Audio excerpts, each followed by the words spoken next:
What's up, everyone? Make sure you check out the WesWes Network website at weswesnet.com. Here you can find amazing independent podcasts based in Aotearoa, covering everything from pop culture to mental health. Also, if you enjoy our content and want to support us, please consider clicking on the support button on the homepage of the website. We appreciate your patronage and look forward to delivering more thought-provoking and quality conversations.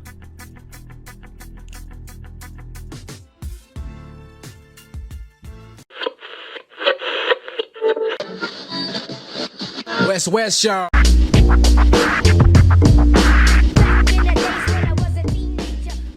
You know what it is? Every time I hear that, I always think of Boom Bullet. Oh, bro, he's the man, eh?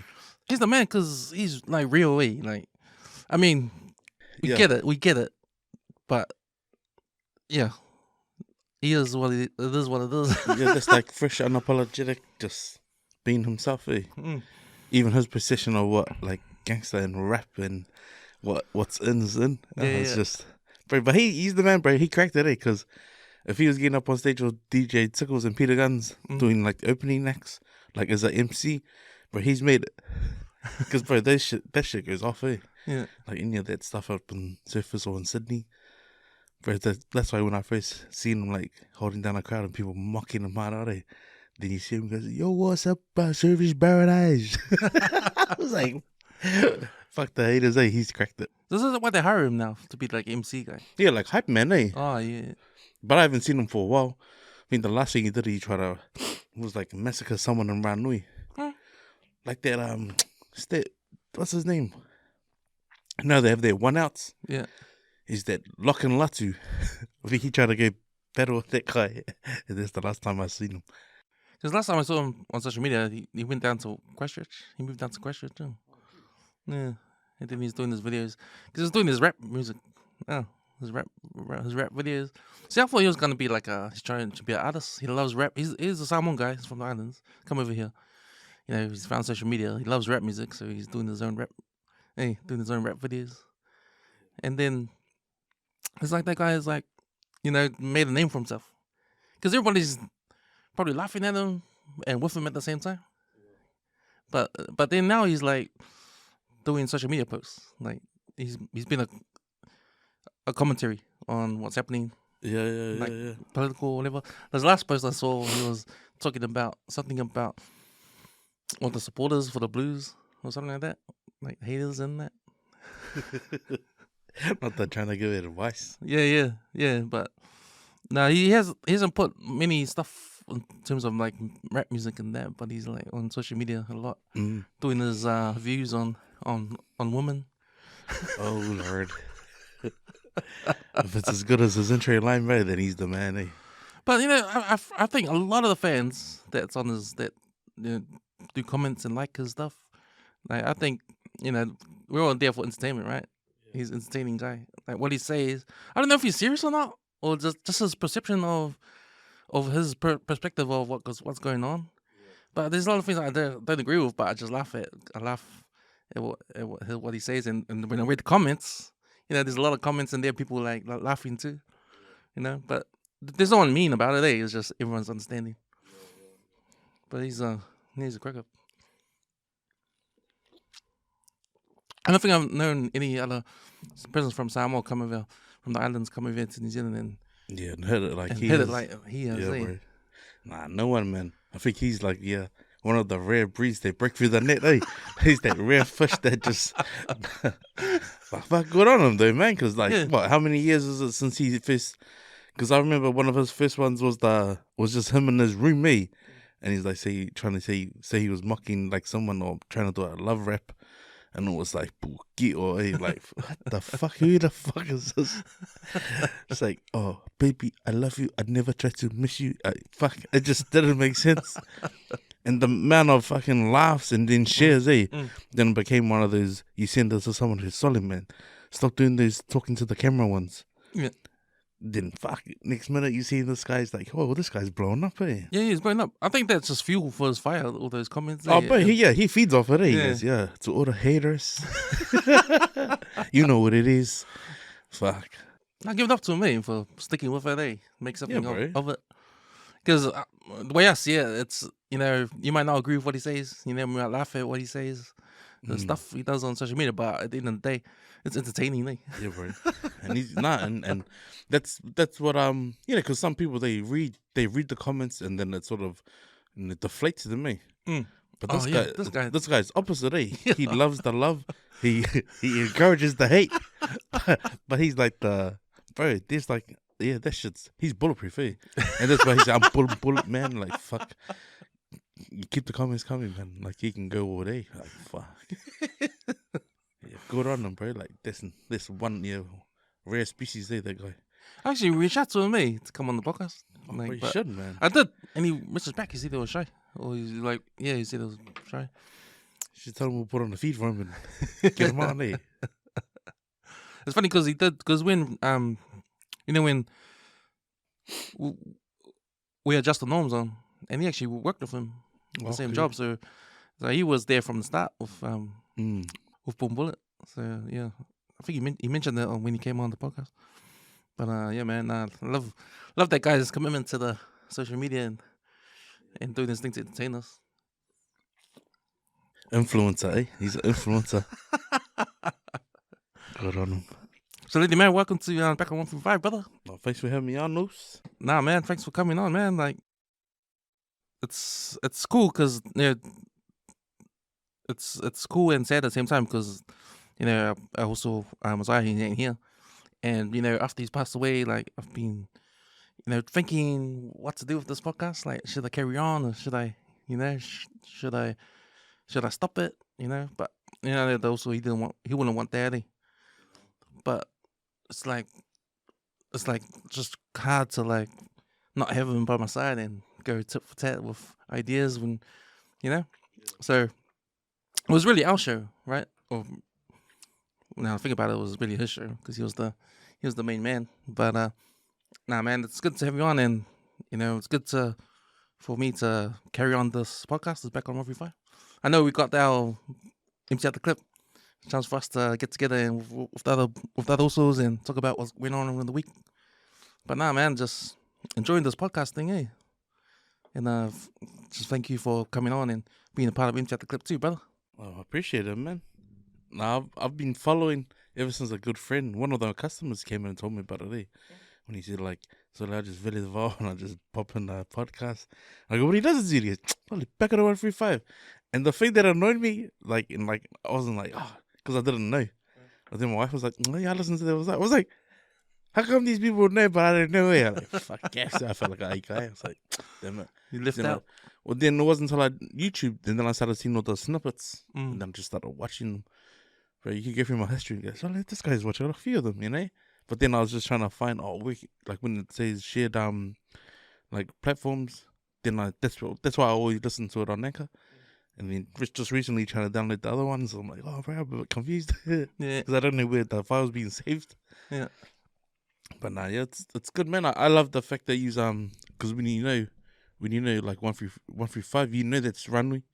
So even like just to look it up and see where the all the information about WesWes Network and how it was based, and you can see how it has that pinpoint where it is. And like I honestly thought, these guys in Ranui. Oh man, the power of the internet. Eh? But I gotta give all the credit to those guys at the original Ranui 135. Those guys, had the idea of calling it a name that's got to do with the 135 bus. Yeah. That goes from town to Ranui through all the back streets. Because I remember that bus, but I was trying to avoid it because I knew we were through Newland and I wanted to get to town faster. So you always catch the bus with the 0 at the start. At the 098 or yeah. But it's funny that you have Ave on here, like when you said you study with us, because I vividly remember when like me, David and Lancer used to come from school on the way home. We stopped catching the 135 because we had to walk up from the boys' school up to the main road. But then when I'd get on Henderson, because we'd catch a bus through Gleneden and get off on the train, get off the train station and walk through the mall, and then catch it on in Henderson. Yeah. So I always see Ave at the front of the bus, man. I was like, this guy's always got that same seat in his overalls, eh? Or he might be just jumping on at Henderson. But I just feel like, so this guy's disgusted. The gang is sitting over here, eh? Yeah, I think back at high school, like we always catch a bus to town to go to youth town. and play some basketball just after school. But it was funny because we'll stop on K Road because all the girls from Eggs will walk out. Who never want to be in the sea of Auckland Grammar girls. Yeah. Just walking past. Just little white guys doing that. But with the Lynx Prada, the Africa, just showering today, walking through. No, it's funny. It's funny because I was talking to the guys from the trust that came on last week, and the guy that came on, Matt, he caught the bus, and I was telling him that I haven't caught the bus in ages. I caught it last year because that's when my car was getting fixed. I haven't caught it for a while, in years actually. But man, those school days and days after that, like bus was our main point of transport, man. That getting the bus about, going everywhere on the weekends. Yeah, I don't think the way they've redrafted like the bus routes is any better. Because my kids catch the bus and they bitch man about like just to get from Te Ratu, like if it's the 130, it comes through town, or 133 comes through town, Tip Road, and then loops back down to Henderson and then Lincoln. But they said it's like, man, you're like literally going every other street, but it doesn't do the side streets like how the 135 would have back in the day. Because used to go down Pomaria, remember? And Refgar. Yeah, Pomaria, Refgar, the Universal, down, was that up back of Scarlet, eh? Yeah. Pahari. Yeah, that's right. Duanda, yeah. So this bus now would just go straight from Universal right up to Swanson. Like, miss the side streets if it was to go there now. I remember the bus going through Bahari. There's no bus going through there anymore. There's nothing. There's no so bus stop. Even all the bus stops, remember, they used to have like little shed bus stops. Yeah, those all gone. It's just posts. I think they have like a flyer, which is like that first bus that comes through and goes all the side streets. Oh, yeah. But there might be only one or two of them, which makes sense, to be more efficient for the business. But yeah, ever since you said like Stagecoach, lost it, and fucking buses suck now, eh? It's expensive too, man. Because man, I tried to work it out, and it was more expensive than, not more expensive, but it's the same price as putting petrol in my car for a whole week. So I may as well just take my car because it's more convenient rather than waiting. But it's funny because I try to avoid traffic in the morning to get to work because I work in town, and I try to go early before traffic so I can leave early anyway. But then I don't get my half an hour or 40 minutes of my podcast time on the car. Oh, you can always listen on the public transport, man. As long as you know you're getting off at the right place, eh? So yeah, man, that's where I'll listen to all my podcasts, like in the car. How about you? Yeah, same. My commute, not to work, but on the way home, I like to listen to the breeze and that, catch up with the some of the news and then the weather report. But yeah, I enjoy listening to the podcast on the way home. I think it's, man. My anxiety is sort of dipped off, Oh, yeah. From like sitting in traffic. Yeah. Now I'm enjoying it. I'm like, damn. Like the other day I listened to our Empty Out the Clip, went the long way home. And I was like, oh, she took long. I was like, yeah, food up in New Lynn. Hit the podcast, it was like 10 minutes. Then another 35 free traffic through New Lynn. So good. By the time I got home, it was the same time as phone rang. Yeah. So I managed to listen to a whole Empty Out the Clip. Yeah. It's pretty cool. It's pretty cool. How come you got anxiety? Oh man. When I think about it, I think it started like I went to maybe Ragamuffin.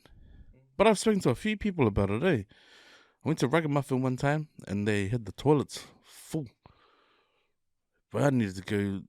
I didn't know whether I needed to take a dump or I needed to go do number ones. But there were so many fucking ladies in the men's toilet. Like the toilets were a mess. And it didn't have the one lady was like, oh, can you hurry? I'm like, can you shut up because I didn't know where I need to go for a shit or number ones, you know? Because it was a long walk from the field back up to the stadium. So it was like, you might as well shoot your hoops, get out of the way and go back. But this was like West KC. Like, no toilet paper. Toilets were messy. I needed to go. This lady's just doing that constantly. Are you going to be long? Fuck, bro. Ever since then, I'm just like, bro, I need to fix myself, man. But that was like maybe 3 or 4 years ago. Or maybe 6 years ago even.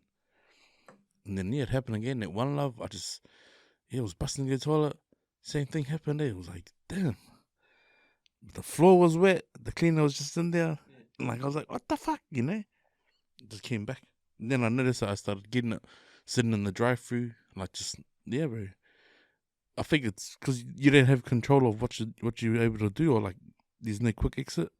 Because in the drive-through, like Lincoln Road, okay, you're just sitting there and waiting. I started getting it when I'm driving home, just to see red lights coming out of the tunnel. Oh my gosh, man! I think I want to just uppercut the windscreen.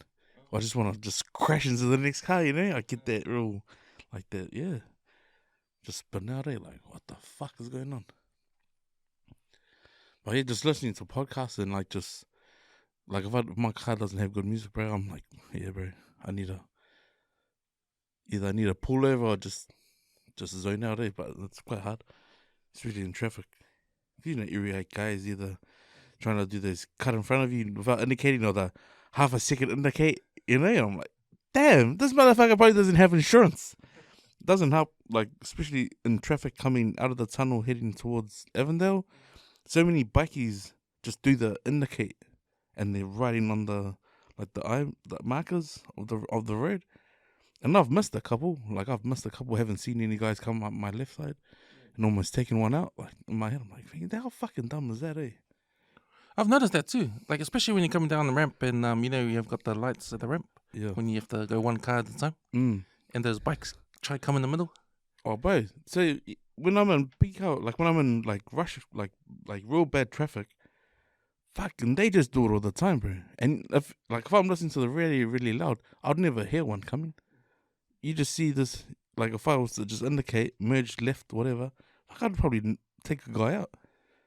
But then they didn't, like, sometimes the guy has the lights on, sometimes they don't.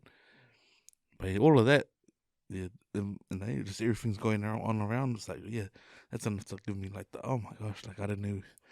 It's like I forget how to drive sometimes. Yeah. You know all that anxiety, like that kind of stuff. Like, ooh, where do you think it comes from? Bro, I have no idea, man. I haven't even tried to figure that one out. Did you always have it? Like, as a young kid and that? Nah.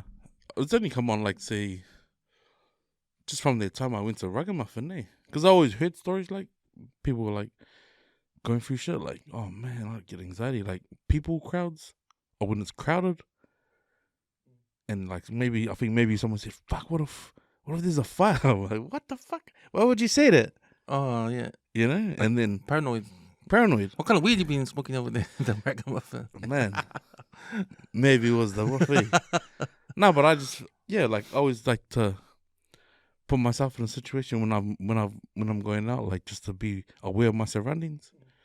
Like, I always listen to my gut feeling. Like, if I go into town with my boys, I want to be sober as fuck. Like, I don't want to be drunk. I don't want to be unless I'm gone with, like, last time I was in town was with my cousins, but I knew I was safe. Like, I wanted to play up and fucking come test these guys, you know, because when you go out with your boys always like, oh no, they do be sober, fuck, we're all good, come, let's go, and then play up and then fuck, let's go, man, you know. And that's me, because I know there's an extent, but it's probably the way I've been brought up too, like, you know, make sure everyone's safe, make sure everyone goes out, comes back, make sure everyone makes it home. It's like survival instincts, though. Yeah, bro, it is. Because, bro, when the worst case, like, when I've done it, would have been a security course, when they've said, always be wary of the fire exits, make sure nothing's blocking them. In the worst case scenario, and there's a fire, fucking someone's gonna put like a fucking bench in front of the fire exit, and you know, like people trying to do the high jump, you know, like on the athletics track, and then one guy falls over the next guy, and it's just a sea of people falling over each other. Yeah, that's what I think, bro, and that's where I think the anxiety comes from me. I would be like, damn. You must be that's why you're like working the doors, man, because you're there, have that kind of instinct, see, like that survival kind of instincts. Because that kind of stuff, like looking at the fire exits, like no one will think anything about that, eh? Oh, it's. No, I know. If that's a good thing, yeah, I'll take it. But if it's one of those, suddenly we'll just fussy this dude, fucking grab it. You run out the fire exit. I'll be saying, no, that's a fire exit. You can't use that. Yeah, I just think about myself in those situations, and I'll never look at my surroundings as in a danger zone. Like, it seems like you're constantly looking, especially when you're in a kind of environment when you're going out with the boys at night, you know, because shit happens when you're drinking, going out at night on a Friday or Saturday night, and for a bunch of your friends, you never know what's gonna happen. Some dangerous shit might happen. So you've always been that guy to be just looking out. Yeah, bro. I've stayed home and a group of my boys have gone out, and then I've heard it before. It's even quite sad. Like one of my close mates, he got rushed in the nightclub, but he was out with his little cousins. Yeah, so I heard before he had even gone to hospital, and it was one of my good mates who was working on the doors, rang me, but he was just apologizing. The saddest part of that was my mate who got hurt was looking at it from a perspective like, fuck, the security set me up. Which I know in my heart, like, my boy that was working the night, he wouldn't have let my boy go on like that. Like, apparently he jumped over the top of him, was saving him from getting stumped. So obviously security would have marked him or whoever. An earlier incident the night would have escalated, come back and, put them in the ass. But it was quite hard to hear, like, when one of my boys was trying to frame one of my close, especially my Ranui family, like trying to throw him under the bus and say, nah, fuck, this can't set me up. Fuck, he knew. But then when I hear it back from all his family saying, nah, fuck that. If he didn't cover you, you probably would have been dead, G. When I hear that sort of stuff, that's like, nah, And it took me a while to sort of like, say, oh, nah, I believe you. But in my heart, I knew, like, nah, fuck yeah. Ranui, bro, we look out for each other. We like fucking dead to the death, But yeah, it was hard news to hear. But just little things like that, it makes me feel like, fuck. If I had gone out with them that night, that shit would never have happened. Because I would have said, nah, fuck, let's go. I would have seen the signs. I would have seen, but these securities are going to be okay tonight. Let's go. We're not safe here. But would you be drinking as well or no? Not really. Even if I was drinking and I saw it, because I tend to go out and always be like that, I'm always like, nah, fuck, if this guy's going to play up, I want to ring as many boys that I know I want to throw down and fucking sort it. Or I'll just try and stay sober. Mm. Yeah, I remember my days going out and that back then, and man, I had no. It's not like I didn't worry, so I didn't have no inkling of any bad things happening. And I was drunk too, and with my mates too going out, but never. It's funny because when you leave the home, your parents say, "Oh, be careful," when you go out, "Oh, be careful, son," or something like that, or watch yourself. But you never think of it. I'm right, but you never think of it. But yeah, all that time I never thought anything bad would happen. But I probably would have, Well, I always think like say if I go off like a group of girls or like my wife and her mates or whatever, yeah, man, I gotta make sure that we all make it home, Like it doesn't matter who's there. It's like, yeah, you gotta make sure everyone gets home safe. Like town now is like not how it was like. It's not like a school social where everyone's safe, or at a school ball, everyone's safe. Nah, man, town's a wicked place here, and it probably eats up those that are that naive to be like, nah, I'm all good, because it's the ones who say I'm all good are the ones that get love out when when shit hits the fan. It's like, I can't remember what happened. That's exactly why you should stay sober. Or they wake up and they see the funds in their account has gone from like whatever they got paid that week to enough to buy them a pie or something. Because when we were going out, it was Lawn Street, it was Ginger Bar, and the factory on High Street. Those are places when I was going out. Because there were specific days too. Like Thursday, we'll go to the Carlton at Newmarket on the Thursday or Wednesday. Wednesday and Thursday was good, and then you'll go places that pop. And then Thursday will be Ginger Bar because it was like $2. It was $2 bourbons. Yeah. It was good vibes, And then Saturdays always end up at a Base Bar or D Bar. Yeah. Thursdays were good, back in the day. But those were the days where there's no time limit, Bars just open till whenever. They close whenever. Pretty much, I think, what was it? Carlton closed at like 6 or something. 7 in the morning. Oh, those are the days when you walk out and it's daytime. Yeah. Like Vampire Z. You wonder how people do it, Like, that was a Thursday, and I used to think, these people, some of them are going to work. Some of us are going to got Elliot and be at school. Or go to church. Yeah. But then when I saw the Saturday people, when I started working, look at these people literally going straight to church. That's why you could tell with the church that in it. I like the dress code when people come in with collars. I'm like, why you guys dressed like they're going to a wedding or something, or like well, they're going to church. Fair enough. Oh, that's why, because they're going straight to church from here. It was wearing your church clothes, eh? Those are the only good clothes you had. It's like, oh, why are you wearing jeans with a long jacket for? It's pretty hot inside. Think, oh, no, that guy's going straight to church. Because we were working when there was dress codes. Oh, the few places I did work here had dress code, eh? Because now it's like, I remember when you had to wear a collar. Yeah, you had to go to someplace else, you had to wear a collar, leather shoes. Yeah. And you couldn't wear sneakers or anything, eh? Sports shoes. Yeah, I think the dress code is the two things. I noticed that when there was a dress code, like, people look, like, the place looks smarter. You know what I mean?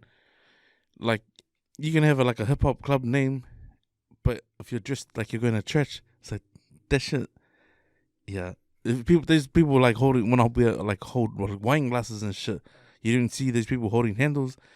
But when you go into a hip hop club and people wearing like tall tees and like baggy shorts, hats and stuff, it's like, yeah, that guy's gonna come and buy like 106, bourbons or whatever, and hold bottles in his hands, and like, he's just there to drink.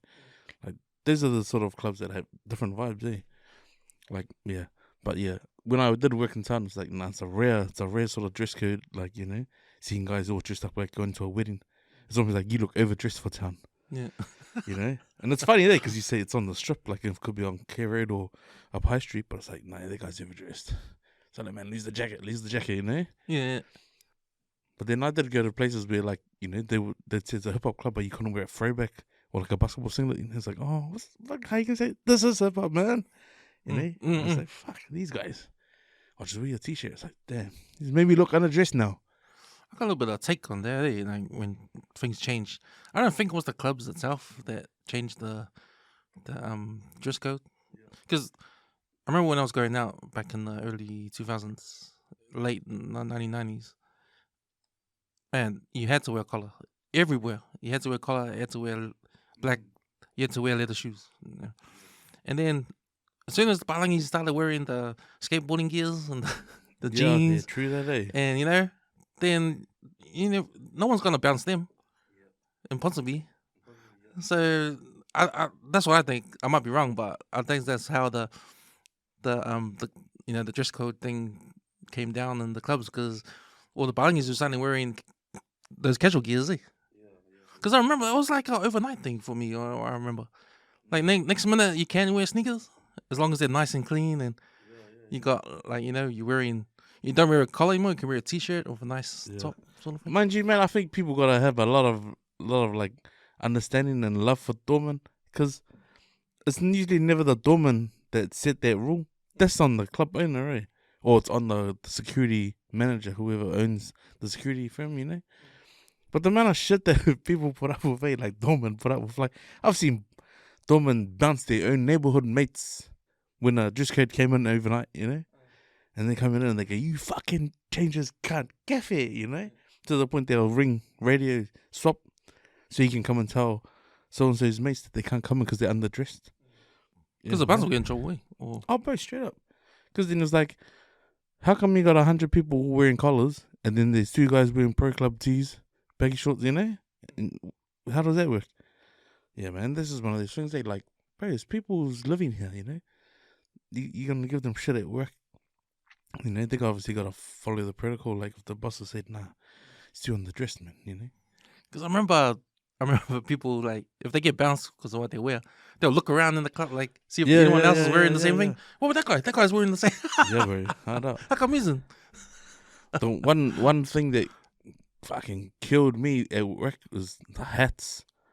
Like, I worked at Basi, that was predominantly fucking hip-hop, They had like 2 or 3 guys, and the only 2 guys that they're allowed to wear the hat was like the MC, or like, say, one of the hot DJ rappers, whatever, or whoever was DJing. But the DJ would never leave his booth.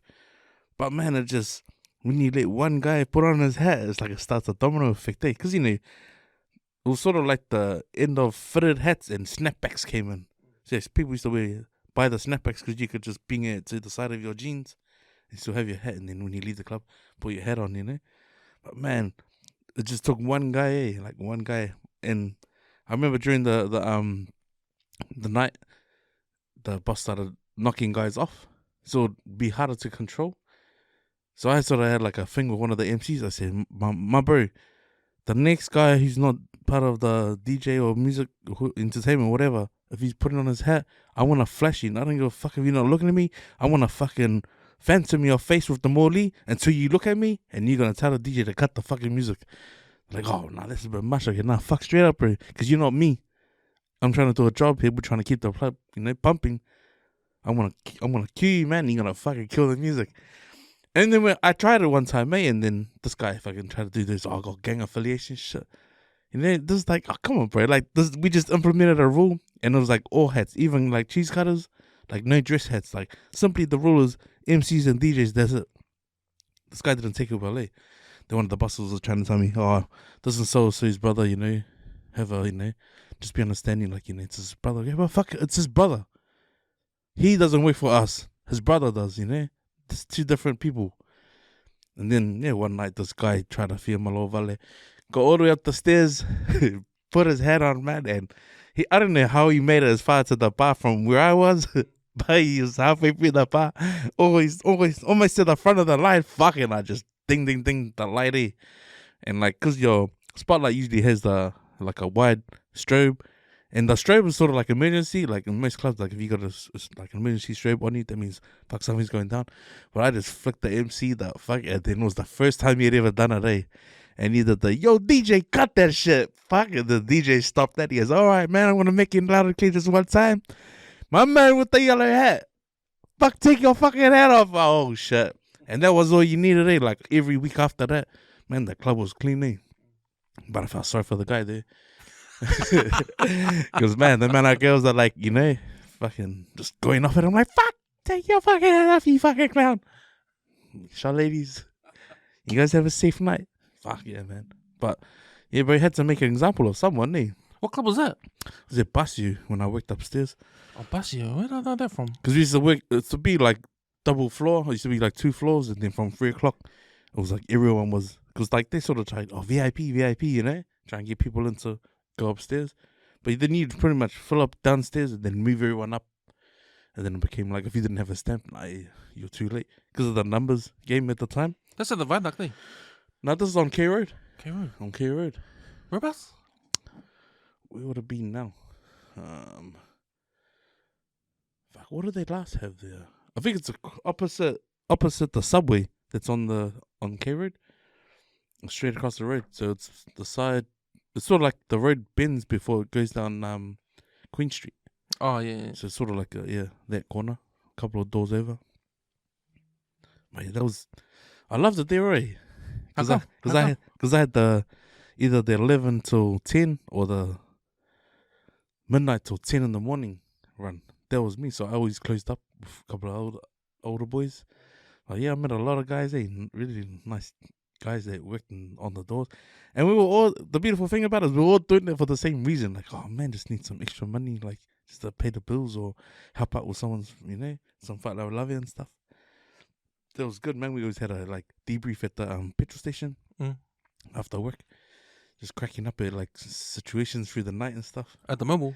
No, we used to go to Newland. We used to always go eat because they had back in that era it was sort of $2 pies, and they had and the pies stayed fresh too. Or the guy had just put a bake on it at 6 in the morning, so we used to finish at 9. And go there and bro, no one's come and tap the pies yet, eh? So we'll just go sit there, have 3 or 4 pies, read the magazines, and be like, bro, what about that guy last night, eh? Bro, your brother, which one? The one in the yellow shirt? Fuck it, hell. But that place used to always be full with sports stars as well. Because Deech and what's his name? Deech and one of the guys from his group used to own the club. Oh yeah. Yeah, so a lot of rugby players used to always come up and play up, eh? It's funny there because when sometimes the security manager would come in and go, oh, give that guy a few more drinks and then tell him to leave. But you're telling Super Rugby players to leave, eh? Why am I playing up? It's because I'm drunk. Fuck, look at you, can't even walk on. Have a water, sober up, and we'll call you a caboose. Oh, yeah, thanks, man. Appreciate those. But it used to be heaps of them, eh? Well, was it the day when there was no limits at the time? Bars can close, or was it closed at 3? I think it came in the securities, like when securities had to have a license, sort of like a similar to like a driver's license, because on your security license it doesn't have your name. Your name's not on it. So it's you're required to do the framework. But yeah, that came in probably like 2009. Yeah, but yeah, those are the days we were like there was no because I remember they said town was gonna start closing at 4:00 in the morning, and it didn't go well. So bars were trying to milk as much as business as they could, without having to have hired like security. Because that's a tough gig, eh? Like if you got a bar and you go past 4 in the morning, bro, that's when all the horse of the horse are out, you know. So you want your establishment to be safe, and only a few can afford to have like full on security on. Because even we struggled. I think we went from like a 10-man door to eventually closing at 10 in the morning and only having like 3 or 4 guys on. And then there's like almost 200 people capacity inside the club. But that's because everyone's sort of like, oh yeah, you know. Or the security will come and drink at that place because it was the last one open. So the bar managers were like, oh, getting free workers.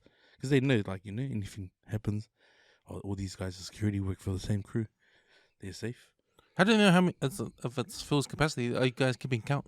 Yeah, I think the front. At the time was like 45, so one guard to 45 patrons. Yeah. So if you got like 200, you should have at least 4 or 5. And do you do the like one person out, someone comes in, 5 people out, one person in or something? Oh, but yeah, I remember I used to stand at the door and one of the guys used to I just want to come in. Do you have a stamp? No, it's 25.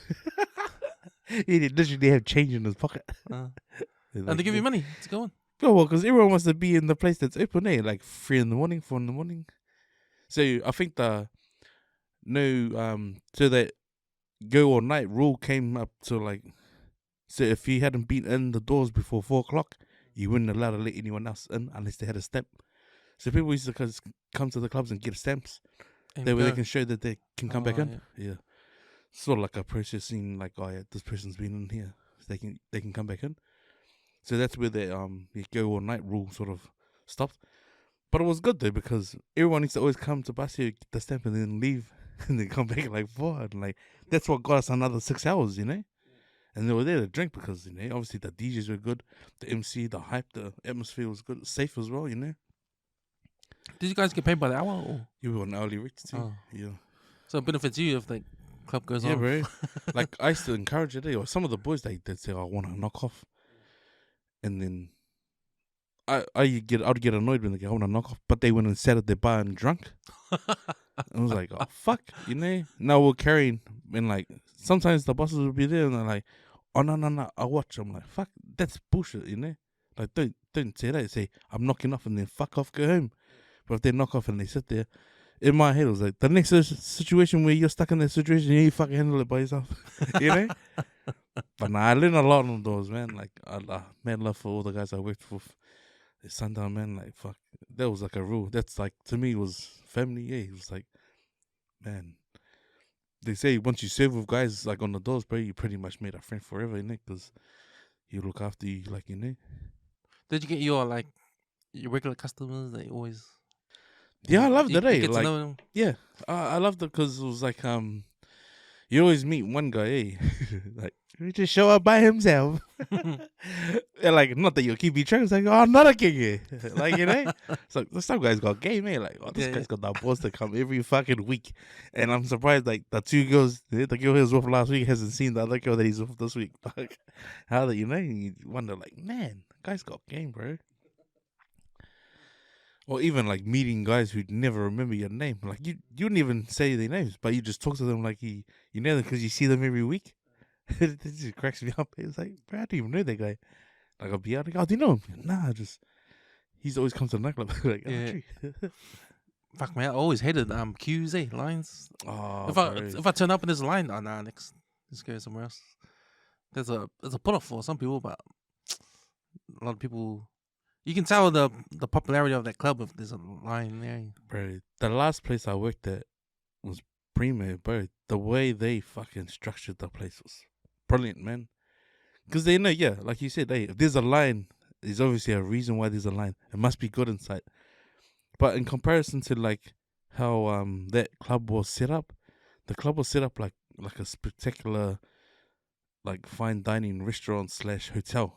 That's how flash it was, like marble floors, like nice chandeliers, like VIP booths, fucking mint. But when you go up to K Road, it was like, it wasn't that flash.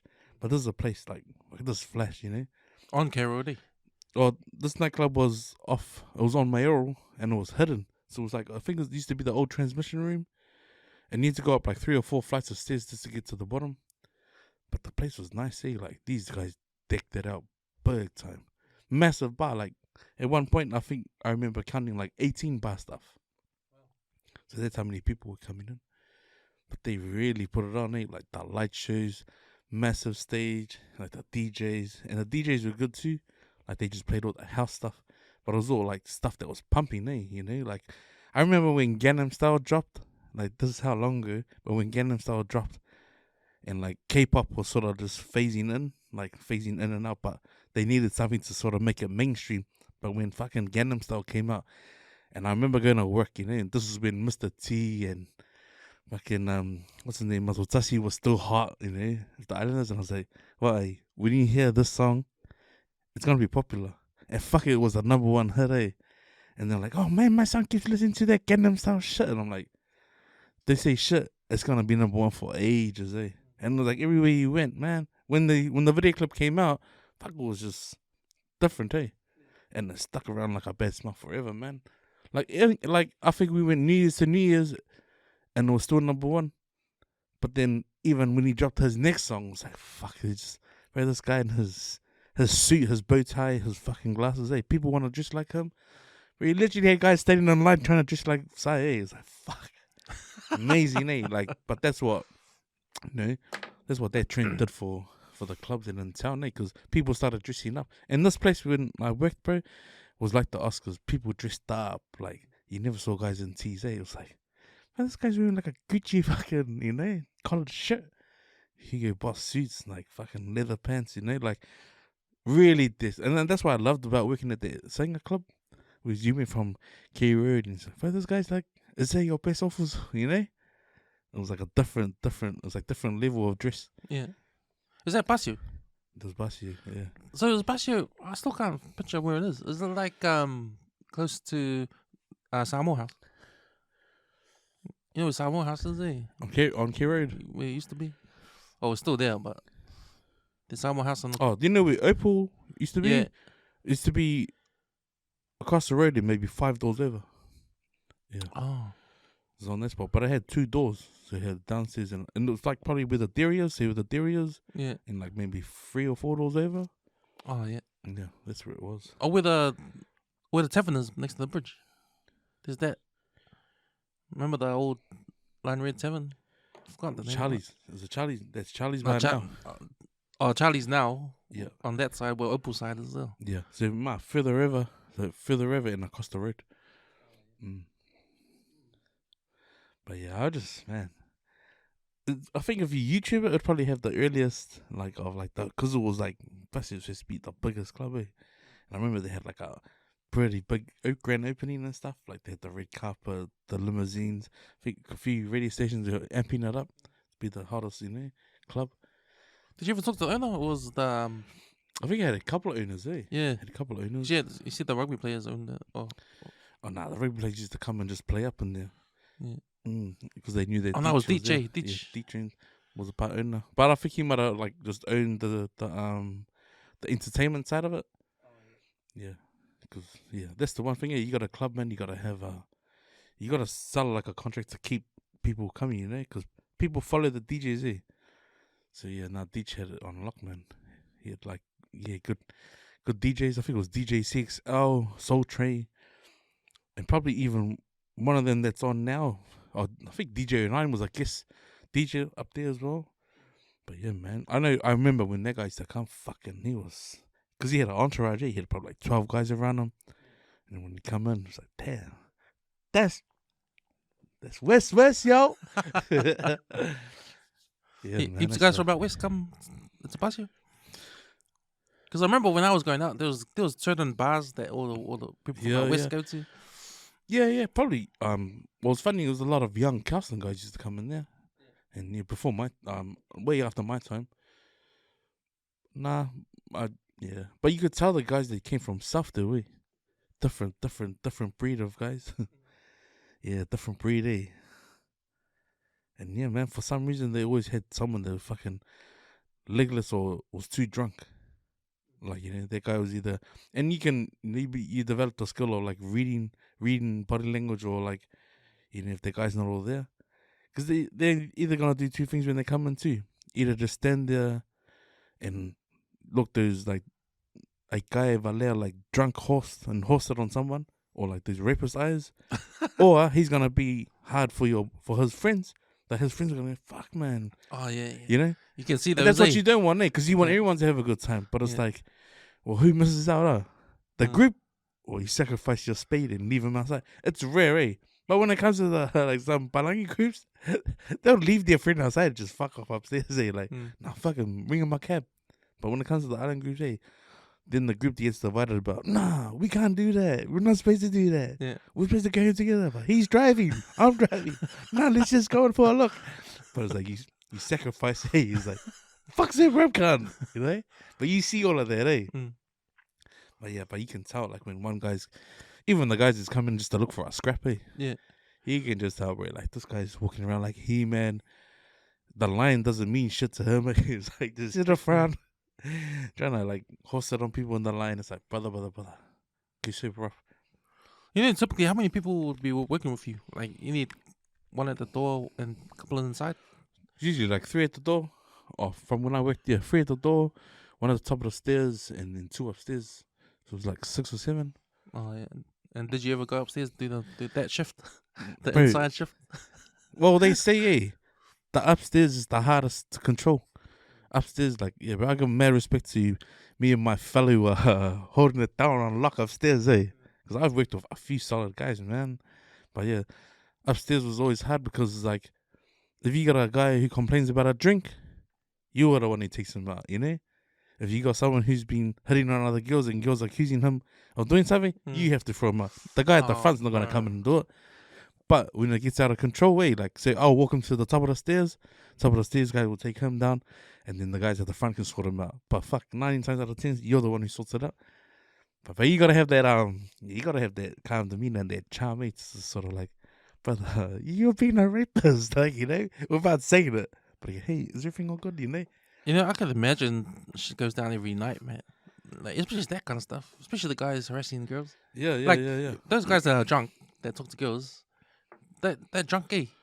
And, like, they can't handle rejection, And at the same time, they just want to have a good time. Yeah, but it's like, the girl's like, get the fuck off me, can. Hey. Bro, and you feel like... There must be that heaps of times, man. Heaps. Every night.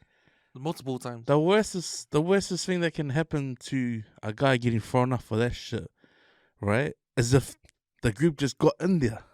Like, said, I'm just going to the toilet. And one guy's like, oh, go get our drinks.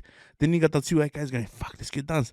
Then they go and do that. Hey, by the time the guy comes back from the toilet and the guy from the bar's got the drinks, and then he turns around and his mate's getting chucked out, he's like, fuck you, like, we just got here. Like, fuck.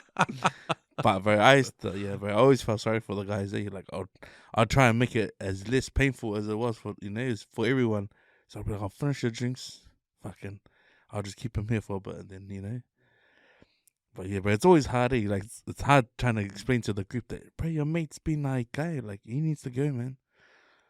But yeah, 9 times out of 10, I understand. I was like, bro, you have to, bro, because we can't have 10 of your fellas groups in here.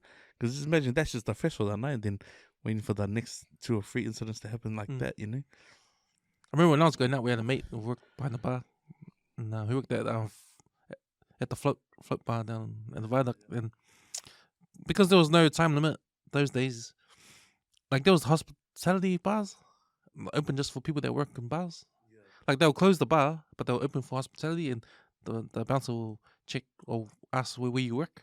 If you work at another bar or restaurant, you're allowed in. but after hours. So he would get us into these places, but there were heaps of them around town.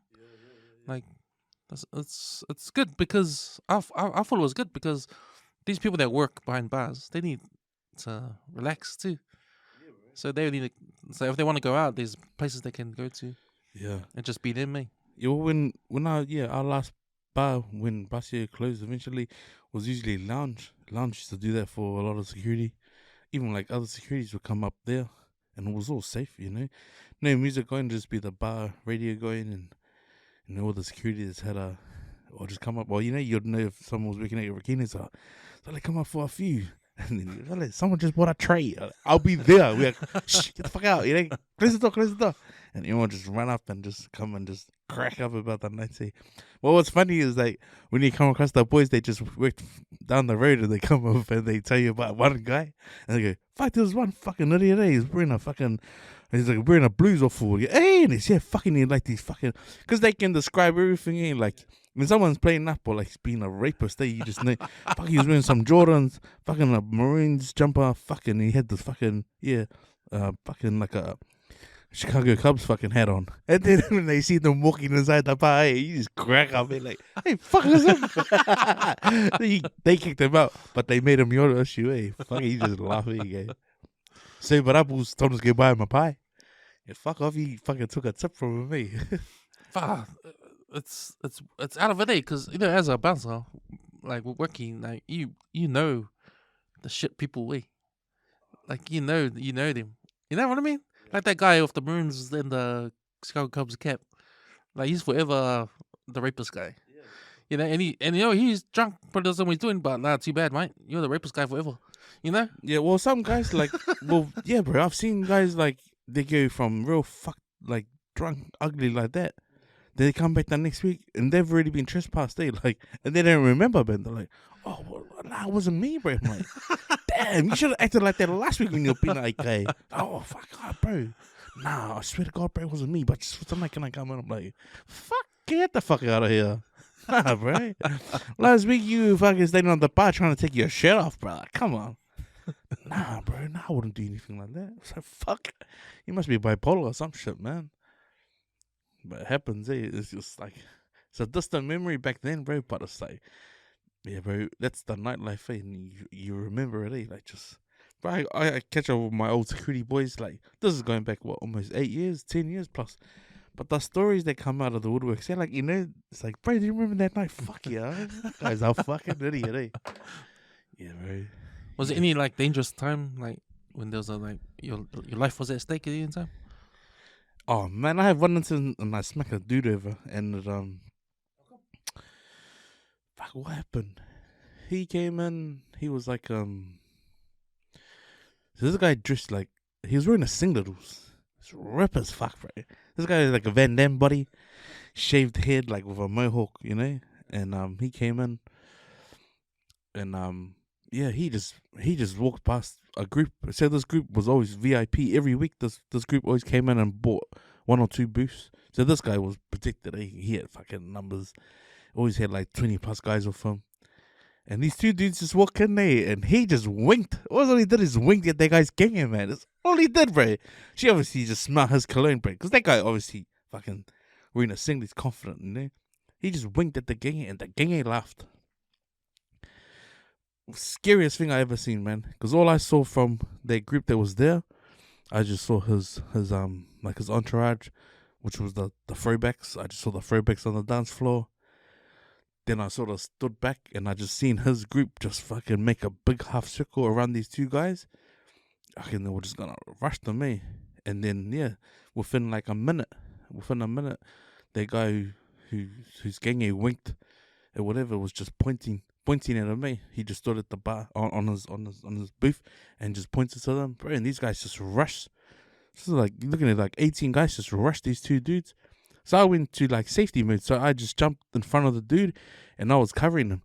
What amazed me there was every bit that was open is where they were getting. So they weren't hitting me, they were hitting him. And it's crazy, man, because fucking, and lucky I managed to radio one of my boys to come. I said, fucking, bro, fucking Hocker's going down. like in front of booth 2. And bro, when he came in, he just started fucking swinging at everyone, Anyone that was, because what he saw is that they were hitting me, but they weren't. They were hitting everywhere except for me, So everywhere but the black jacket, Crazy, bro. And this guy had a singlet on. So when this guy got up, he's now looked at me like, "What did you do that for?"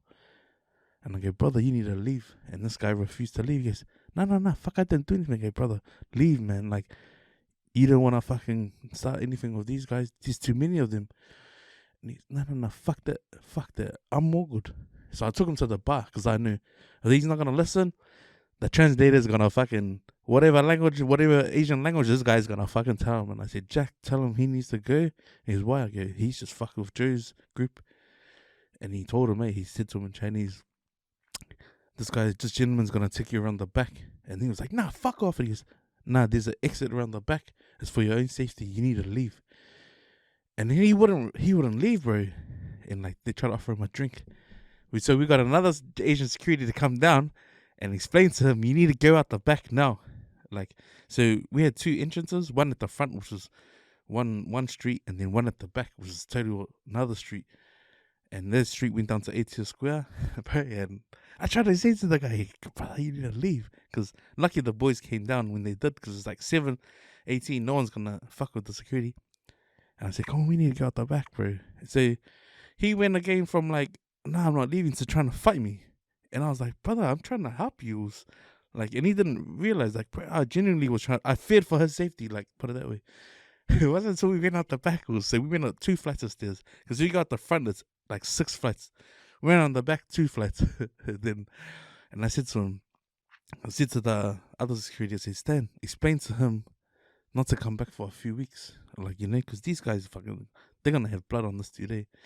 And then, like, you imagine that, "Oh, I don't want to come back." Okay, and then his mate's going, "Nah, fuck, we didn't do anything." Like, "Fuck what? We didn't do anything." Yeah, they didn't do anything. But it's the crowd that they were fucking, trying to get into. And I was like, "Brother, just, for your own safety, man. Like, I want you to come back, but just don't come back for a while." And then the guy goes, "Yeah, fuck you then." So like, we tapped the door, and like these are painted white doors, so you can't see outside. So the security was inside, like when we took him out. That was 7 of us downstairs. That door that night, we had about 14 guys. They didn't now lock the front door. All the security's at the back door. We haven't even made it outside the door yet. Fucking once I tapped, usually there's touch doors to open. So we touched the door. Fucking the door's open. Oof. There's 10 security from the front and inside of there, and there's about 50 guys waiting for this one dude. So we went from 18 to 60 of them. And I go, "Go, brother." So he looked at it. He goes, "Oh." I go, "I was trying to tell you, man, you need to leave." And then, bro, the security just yelled out, fucking, I took my gear off, and everyone was like, "If anyone touches this dude, fuck, you're gonna get knocked out. Don't fucking think about it." So they made it about 200 meters down the road. And I escorted him. I said, "I want to walk him down. I still fear for his safety. Like, doesn't matter if there's 60 of them. How do you know that the other 5 guys didn't make it through, And sure enough, bro, they ended up around the other side. And then one of the boys goes, "Solly, take a break." I ended up getting into a scrap with the dude, man. And I was like, fuck it. It went from, I go, "Brother, don't come back for a while." And he goes, "Nah." I go, "Bro, these guys gonna make trouble." He goes, Nah, I want trouble with you." I was like, "Oh, here we go. I want trouble with you." But this dude started fucking jumping around like Jackie Chan. I just laid him out. One punch, he slipped. He was knocked out, bro. Didn't move. I started tapping him down for his wallet and his phone and shit. What are these all like Asian dudes? Yeah, but bro, it was like a movie. It was literally like a movie. Like Kung Fu Hustle. Bro, it was like, was it worth it? Seeing how we all ended up at one bar, we started talking about it. We ended up, this was probably like a month later. It was a month later, and we ended up at one of the boys' house and we started drinking. And then for every week and every other party we had, all the securities would be like, "Do you remember that dude? Fuck the Malone one. Fucking always lining up." And we go, "Hey, you can't stand there." And he try to, I go, "Oh, yeah." And they go, "Yeah, bro, fuck. You know the guy you knocked out? That's him." So this guy had been coming for fucking a few years playing up. Never wants to stand in line. And when guys try to move him, fuck, he's strong as fuck, man. And it was the same dude.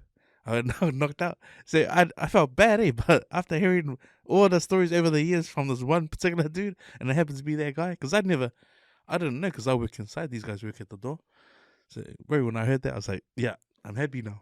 He's got a history of being Uluvale. Oh, bro, once he'd come back years later, like a year later.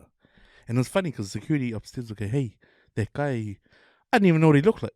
That guy you put to sleep, fuck, he's inside. Do you want to come up? Okay, nah, fuck, all good. But lucky the waiter that I had, he worked with me for like 5 years. So he tapped me. And he was like this, pointing out to this dude. And this dude was just eyeing me out. But I didn't see him. And it wasn't until the waiter was like saying, hey, there's a guy standing over there. He's trying to get your attention. When I looked, the dude was like looking at me. So like the man's bowing to me. It was, yeah, bro. And he's like, that's a sign of respect, eh? Like, you know. And then he came around and shook my hand and he goes, Happy New Year. In my head, I was like, you better not be Happy New Year. There's fucking 5 cars upstairs waiting for me to come out, eh? I was like, fuck, man. That life's fucked, bro. It's interesting, eh? Because how you said you wouldn't recognize them. Because I can imagine, like, everybody you see at night, like, if it was like a normal day during the day, if they passed you on the street in the mall or something like that, you won't recognize them, eh? And probably they won't recognize you. Like, it's different at nighttime, eh? It's different at nighttime on a Friday, Saturday night in town. Bro. But that's exactly it, eh? Like, see, I was worried about how to take that guy outside. But with everyone else, it already got the 0 to 100 of them every time. You know? But I just talk it down, you know? Just be safe. Who knows, this guy might come back, eh? And then fucking to knock his ass out. And then he comes back and he wants to squash it. It's like, that to me was like, oh. See, at least he knew I was trying to do the good thing from when we opened the door. Because fuck, bro. For them to end up on the other street, it was like, bro, I honestly felt my heart sunk for him. Because when the security was like, he's trying to help you. Bing! Come on, motherfucker! Oh, shit. He was, I swear I felt the kill on the Sunday day because it was like, fuck. 18 guys inside and then fucking almost 50 people outside waiting for the one dude, eh? Over a wink. Over a fucking wink, man. Do you remember your first ever job being a doorman? Because that one must have been... Yeah, no. I learned a lot, man, on the first night, eh? Your first ever time doing it? Yeah, first time I did it, yeah. I worked, it was on K-Road too. And it was sort of, because I was still fresh, you know? And I brought a drunk lady down. Yeah, she was like wearing a skirt, she was sloppy ass, but you know, she could still walk. But yeah, it was one of the boys said to me, Oos, I love your heart. You know, you're doing a good thing, but they never ever put yourself in that situation again. And I was like, oh, yo? And he goes, yeah. Bro, the days of the snapshot photos, she can come and go, fuck this guy fucking, you know? So I never did that again, bro. I was like, if I saw someone legless, I go, bye, lady. Flash the bye. Come. I don't give a fuck. You free, carry her down. Like, you know? But yeah, man. Because we never had lady securities then. Yeah. But yeah, I remember that was the first thing I learned on my first night. It's like, yeah, they never get caught trying to help someone. Like, you know, because you don't know, eh? It's like I'm super rare, so I'm like, yeah, fuck, all good, man. I'll just get put in the cab. But then she says, oh, my phone's missing. Took my wallet. And there's stuff like that. Could have been already in her bag or she didn't take any out. She just forgot because she's drunk. You know, anyone can make up that stuff. So your first night, was it a good night? Like, yeah, it was a good night. No trouble? No trouble. Yeah. But just learning stuff like that. Yeah. How'd you get into it in the first place? Like, what made you... Oh, like, man. You said you wanted to do it, like, just get extra money on the side. Eh? Yeah, it was probably my parents. We put on a surprise birthday for them. And I was just... Because I was still working. So I had my afternoon job. I was still cutting as well. But because there was that window where I could sort of, like, make some extra money.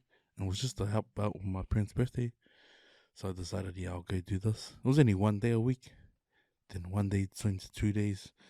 But it was still time away, you know, still sort of like time on the weekend. So I thought like, oh, I work nights anyway, so I can sleep during the day. So it helped. Yeah, but it did help though. Like, you know, I think the water back then, the water used to come in like every 6 months, the water bill. And then when we went, Auckland City went to the super city, then the water used to come quarterly. And that was like fucking like almost double what you were paying in 6 months. So yeah, that was like another reason to stay on the doors. How did you get in the job? Like, who's your contact and all that? Oh, one of my boys, eh? Oh, yeah. Yeah. It's funny too, because my childhood mate, he wouldn't let me get on. Like, he said, "Nah, fuck that. This is not the life for you." But then we both got a good friend as well. He got me. One of my shifts, he picked me up. We were coming home, and he was like, "Oh, where'd you come from?" Yeah, I just came from there. He's like, "Oh, true." He's like, "Why you wearing black today?" Okay. Oh, nice, man. Did a 90 on the doors. He's, I told you, bro. That life's not for you. But how did you feel? You were confident at that time? Like, this is an easy job? Yeah, because it wasn't really about fucking how strong you were. It was like more how confident you were just talking to people under the influence of drugs or alcohol. Like, I used to come across a lot of sloppy gangers, man. I used to be like, man, I hope you're not drunk over that piece of shit that just went off at you, and then they'll be like, "Oh, I didn't say that." Okay, then why are you upset for? Stuff like that, man. Like, you know. Because I just had a thought, like, because you got daughters. When you see that shit when you're working with girls, sloppy women, like, it must affect you of thinking about your daughters. Like, oh, bro, this is what the kids get up to these days. Yeah, well, you know, like I said, like the handful of guys that I'd meet and they got gangers every other week, they'd never bring the same girl into that place, you know. Then I realized, like, bro, these guys must be from out south meeting girls from the shore, because there's no way you can come in every week and not get caught out with a different gang. You know what I mean? So, I think those guys, man, confident as fuck, eh? But just clearly didn't give a shit about women altogether. But that's what I mean, man. Because as a father, when you see all this stuff happening, yeah, it just reinforces the shit that goes out there, you know? Yeah. Like, in saying that, it's like, you'll never meet a nice guy at the bar. Let's be straight. It's like, you never meet a gentleman at a bar, man, or a club. Because, yeah, bro, these guys fucking just ruthless, eh? But I think the places I have worked, were just fortunate enough to, like, meet good men, you know? Guys just working for their families, and yeah, man, just the conversation starters just out the gate, eh? Yeah. Especially when it comes to, like, because that's the part I'm interested in, like, being a bouncer. Because, you know, when I was going out, the bouncer's that's your gateway into the place you come downtown in the first place for, you know? Yeah, bro. And he's the guy that's in the way of you doing all the hard work, trying to get to town and getting into the club. He's the guy that you got to get past. So he's always like the enemy sort of thing. And then when you're in there, you know, you're home free. But I never think about, and it's true, because being a bouncer, it's actually a skill, eh? And there's people skills. You have to know people, because when people are drunk, they're not their real selves. You know? Yeah, that's true. When they're under the influence, plus in their environment, you know, guys want to get with girls want to have a good time. It's like, you know, when trouble happens, you got to read the room. You got to read. Hey, you got to read it before it happens. Eh? Because I'm not the tallest dude. I'm not even 6 foot. But some places have real intimidating bouncers, and like, you know, they obviously talk stuff down before they even try and get hands on. But I remember, like, being introduced to the doors, they said if you ever grab someone that's from the elbow to the wrist, that's as much as control as you can do, you know, it's the elbow and the wrist. And it's like, okay. So, like, I remember another security firm used to do Akira, and it's all like hand locks. But like, the amount of times I've seen 0 to 100 situations, and then it's like, well, your Akira lock's not working, buddy. But like, bro, the strength of conversation's fucking just as effective, you know? Yeah. It's like, brother, do you want to wake up in the cells? That's when you're going to be the negotiator. Yeah, bro. It's like, brother, you don't want to wake up in the cells, bro. You got to trade somewhere else? You don't want to wake up in the cells tonight, man. But that's what I mean. Like, it's the people skills. The people skills is more important for a bouncer, eh? Just to do that. Just to read the room and talk to people. Because it's not about just making sure people are, you know, they're whether you're not old enough. Check for ID. Because that's another thing, the check for ID thing. There must be heaps of funny stories, man. If I had $1 for every check your ID, because I used to always like, well, when I got put on High Street with one of the guys who got me on the door, my good friend Dion, bro, he was pretty harsh as fuck, bro. Like, this guy, like, he was like discrimination at the gate. It was like, I remember watching this one big girl, and I thought, man, good on you for wearing what you're wearing, like with her rolls and stuff, like her hips. And I was like, man, I got respect for people who got who dress confident like that. But she just did this long ass walk from the cab. Summer. Was it summertime? No, it wasn't even summer. It was like she was wearing a silk. She was wearing a silk, nice, satin dress, whatever, walking, and then the Takama did the private function. Fucking motherfucker. It's not even a private function. So she had to do the whole turn around and walk back. Okay, you just wanted to see her walk from the back, I was like, fuck, what an ugly cunt, man. Who does that? But genuinely, like when I'd be put on IDs and he'd just do stamps, I used to just mock the shit out of girls' middle names. Oh yeah, how would you do that? Like, cause like say you say like the 20 year or the 19, like say you're born in 83. Oh yeah, sweet, 83 is the year, or the cutoff year, so you count the 18. But then I look at the ID and like, oh, ID, and they're like, do you want to see my ID? Okay. You see the sign is like under 25s get asked for ID. Can I see some ID, please? And then we'll do the bag and like, oh, you don't have any liquids, any flammable goods, and then you do the, all right, Vivian, have a good, all right, Vivian. Her middle name. Fuck is that your middle name? Like, bro, like always get a reaction, but just for a laugh, Like, I just read. Fuck, is that how you say your middle name? Like, I was just always fascinated about people's middle names, It's funny that because it's the name that everyone has, but doesn't it's not out there. Yeah. But it just Like you imagine if everyone changed their name to their middle name, everyone's names would be different. Yeah, straight up.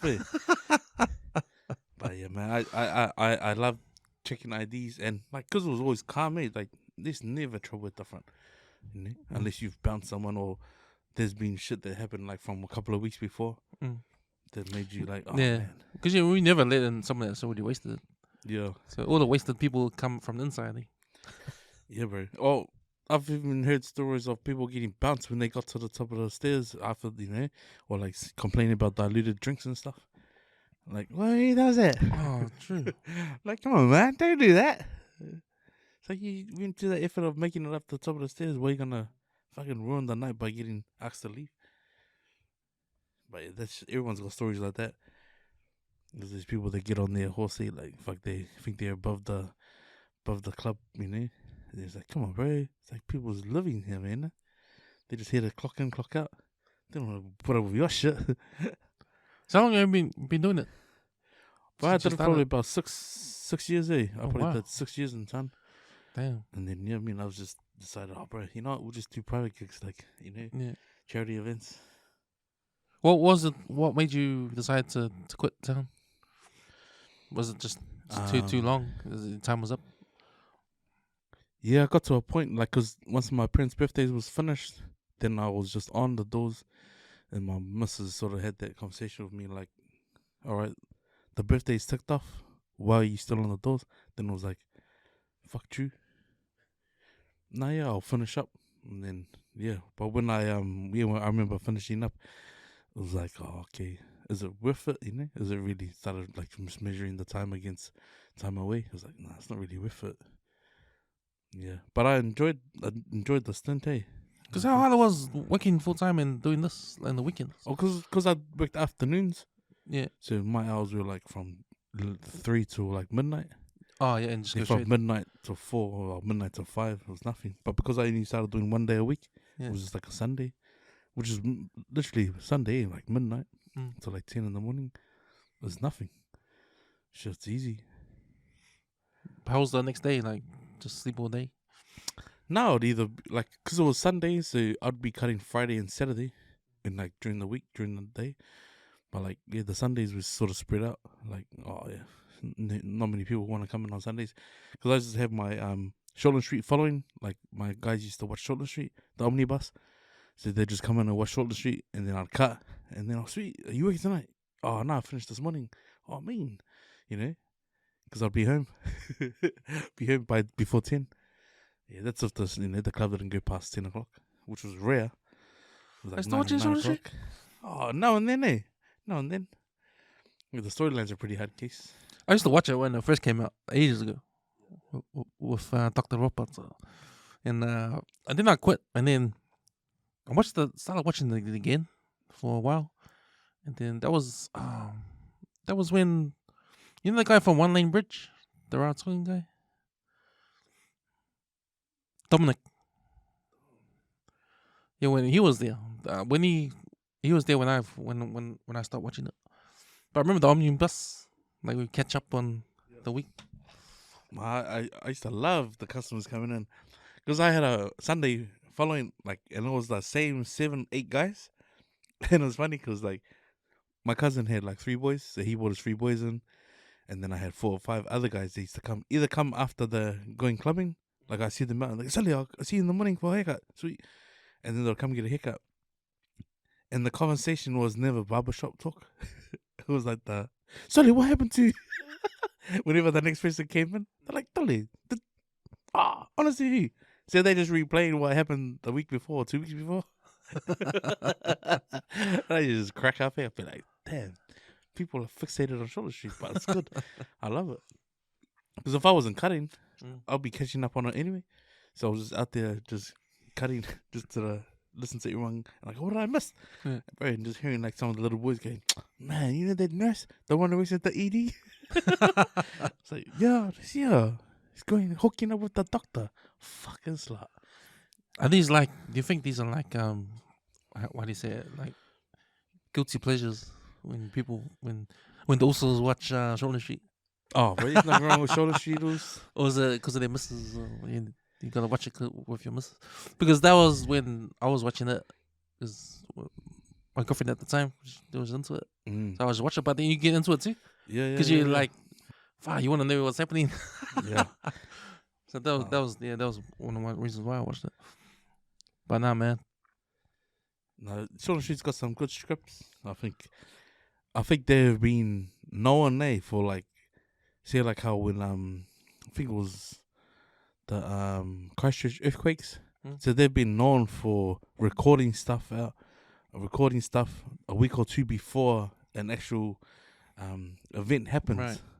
And they've done it like some of the series that I've watched, and then it's like the earthquake down in Christchurch. I think even the COVID, like how it's breaking out. Oh yeah. And like they've been known to record like that, and it's like, what the hell, like, you know? So it relates to what's happening. Yeah. Like even like these new diseases, like stuff that's just put out there, and next minute they put it into film. And then we're seeing it like fucking in the media, like, oh, the new, like, I think when the measles outbreak, I remember they recorded that one. Like, I remember seeing some of the directors talk about it, and like, oh man, over the years, one of the things that we have done is almost pre-recorded or like manifested stuff that's actually happened in real life. But yeah, I remember that measles outbreak was the worst one, because they did have a Samoan family that was on the show. Oh yeah. I'm like, fuck. And then that one ended up in Samoa. I was like, these motherfuckers, bro. Shit. Wish the worst, and then ended up happening. Fuck. Man, I can't believe that guy's still on there. Chris. Chris Warner and the other Māori guy. What's his name? Oh, TK. TK. Man. TK CEO now, though. Is he what? Man, he is the like part of the furniture, man. Bro. His wife, bro, when he lost his wife, because you know how he lost his wife. He lost his wife to, she was like a breakthrough medicine, like one of those could find cures. And she tested on herself, and she ended up dying, because she was like the last hope for that sort of, like, you know. Because I remember his first wife. This is Sarah. Another wife. Yeah, I remember Sarah. Yeah. But the second wife was the one having an affair with the other palagi guy, the other doctor, other ED doctor. That's why I love this show, bro. Shoulder Street's fucking out the gate, That's the last time I watched it, when Sarah was there. Yeah. Yeah. But yeah. But she died, or she left? No, she died inside the lab, and he watched her, She closed the door behind him, like, you know, they have the incubation room where no one can go in. But she was trying to develop a like a cure to get rid of something. It was like, say it was the SARS outbreak, and so she was trying to mix some chemicals up or whatever and try and, but the last patient, his result hadn't come through, and she needed one straight away, so she tested it on herself, and that's how she passed. And like, so he stood and watched through the window. She was like, it's the only hope, whether it works or not. But then in the end, it did work. But then she had been too heavily infected, so yeah, she ended up finding the cure, but she ended up dying. Who got famous out of that? Bro, everybody, mate. I reckon. Nah, internationally, it was Martin Henderson. He's one guy. Who did he play?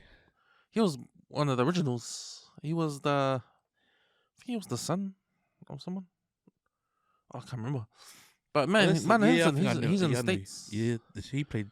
Yeah, I don't know which guy you're talking about. Yeah. But the OGs, TK's the OG now, and Chris Warner's the OG. Chris Warner's one of the originals, and he's back. He's still there. Still there. I think because he couldn't get a job anywhere else, he had to come back. Well, the last script, because TK's now in charge, and they were trying to get rid of him, eh? Oh, who's in charge of the hospital? TK. Is he the boss? He's the boss now. Oh, so then what's Chris Warner doing?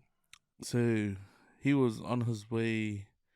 He was actually trying to leave, but then, because how they got the board, the Ministry of Health, they came in and tried to pursue TK to tell Chris to stay on as a surgeon, because he's the best, But then there was one incident where a lady, she used to work at the hospital. This is what I love about it. The lady, she worked at the hospital. She was driving with her grandpa, and her grandpa was driving. They had a crash at the lights, and obviously the car that crashed into them, well, the chick was busy. She was texting. The Amber that picked her up happened to be one of her exes. They rushed them into the ED, and then it came out. Oh, her grandpa's, he's got a liver infection, and because of his old age, he's too high risk to operate on. At the time, Chris has sort of just been phased out as CEO, but then he gets given an opportunity to go back on the surgery. In the end, the word gets around, because the Amber who picks her up has seen someone was going out with Chris. So Chris tries to go rogue. He tries to do this.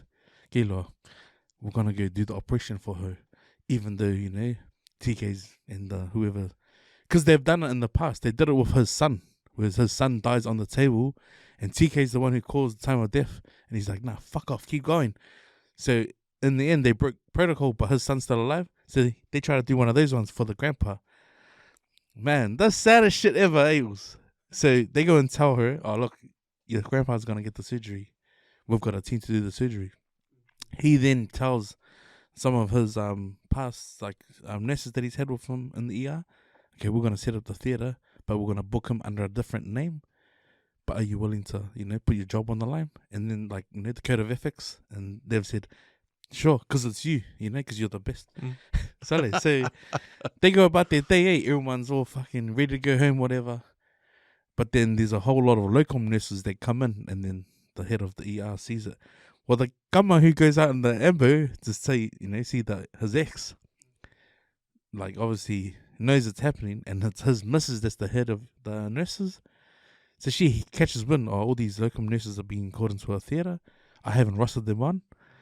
Bro, then what do you mean, Just, you think he's got to do the operation, he walks into the theatre, and he's expecting the grandpa to walk in, or be on the gurney, and they're going to do the operation. And that's the Ember's getting with the fucking TK standing there. What the fuck's going on? So the operation doesn't happen. And the guy dies.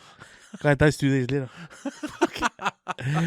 But it's another power trip. It's now TK's in charge. It's "Chris, you've had your time. Fuck, move over." It's get fair, yeah, man. But it was the cliffhanger, fuck, bro. If Chris pulls this off, he's the man. But in TK's eyes, it's it's not the way we do things around here. I was fuck, where did you get on your high horse, cunt? Yeah, bro. But it's true, in perspective, bro, when people move up in places, they change. Hey, you gotta, when I always believe, fuck, you gotta keep people that move up like that, you gotta keep them grounded, Because fuck, bro, when they move up and they get big-headed, they forget who was there with them through the struggle, And they use that fucking, the status. It doesn't matter what it is, bro. It can be internet, sport, whatever, But guys, they think that they cracked it, It's bro, they be fucking changes, mate. I think it's a certain type of guy that just is caring enough to don't let it slip. You know what I mean? Like guys that go up the ladder but forget about people down there. There seems of guys like that. Oh, bro, because I've moved up into management roles at my job, but I've always been the same because I know, because I've worked with people that have been like that. Like they move up a couple of tiers in the corporate ladder, and then they all of a sudden your like changes.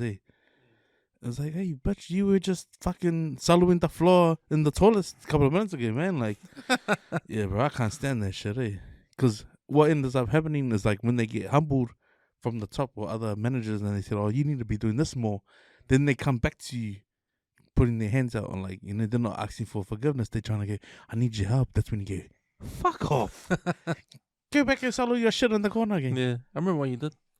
Yeah, but I mean, yeah, I think it's everywhere, And I think everyone has it. But yeah, bro, I always like to think, don't be one of those guys. Because, like, I learned this from Joey. Not all managers are good managers because not all managers. Because if you think about how they promote managers, right? Some of them are hard workers. I mean, they've worked. But just because you're a hard worker doesn't mean you're a people person. Yeah. And half of the job of being a manager, you're a people person. You know, you can talk to people, understand them.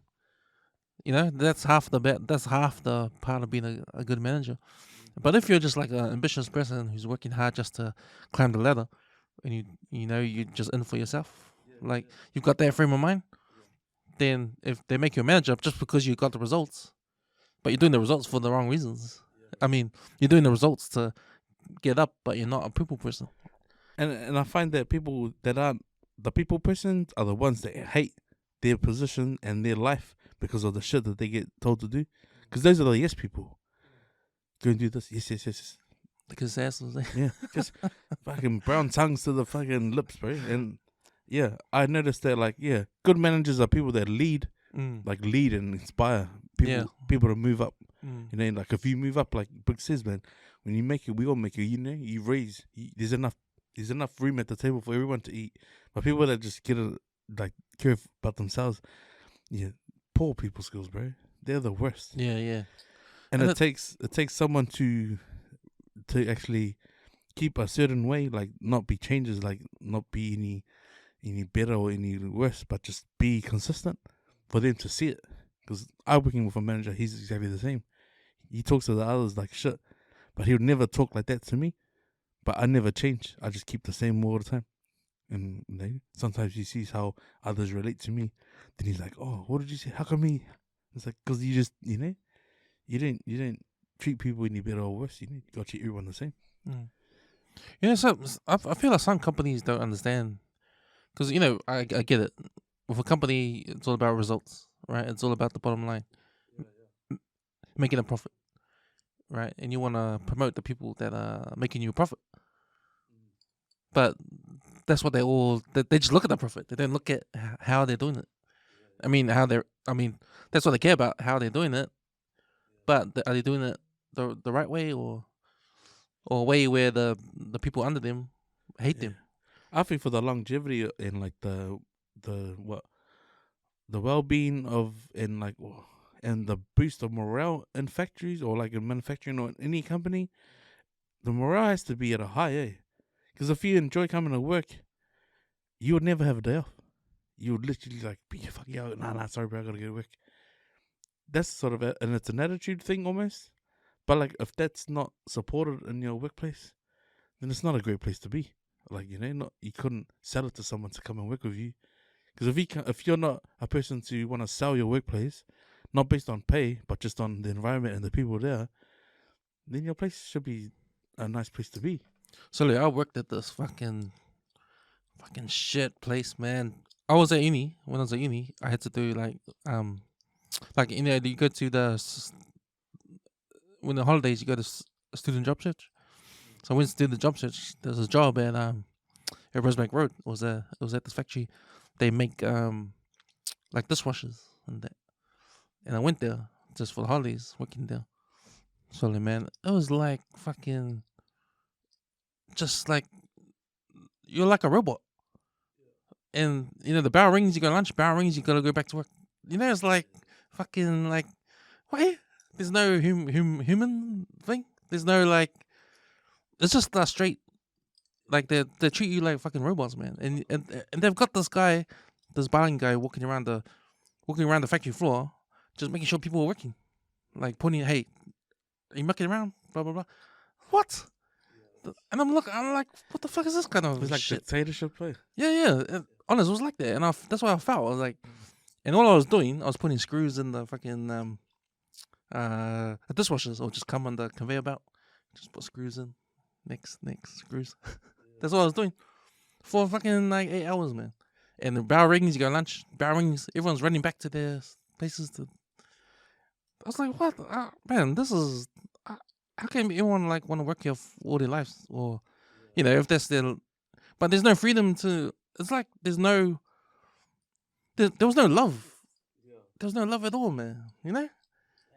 What kind of place? And you know what? That I was kind of like, fuck this. This made me think. Okay, I'm gonna go back to after these holidays. I'm going back and try to get A's because I'm out of here, man. That's good though.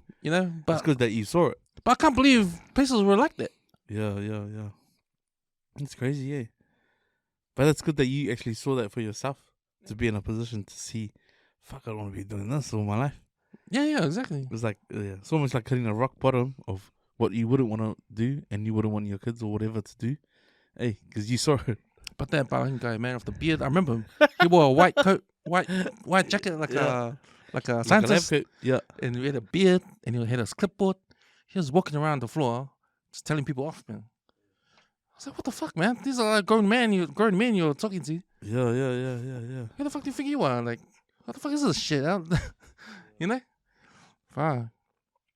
So, see, that was back in the days when I was still when I started uni. But I don't know if that's because with all the things happening now with the political correctness and diversity and all that, everyone's talking about working 4 days instead of 5 days. You heard about all that stuff? Like everyone's trying to make things more PC and happy, and make the environments more diverse. And funny you say that, because, for example, they had a Pride Week.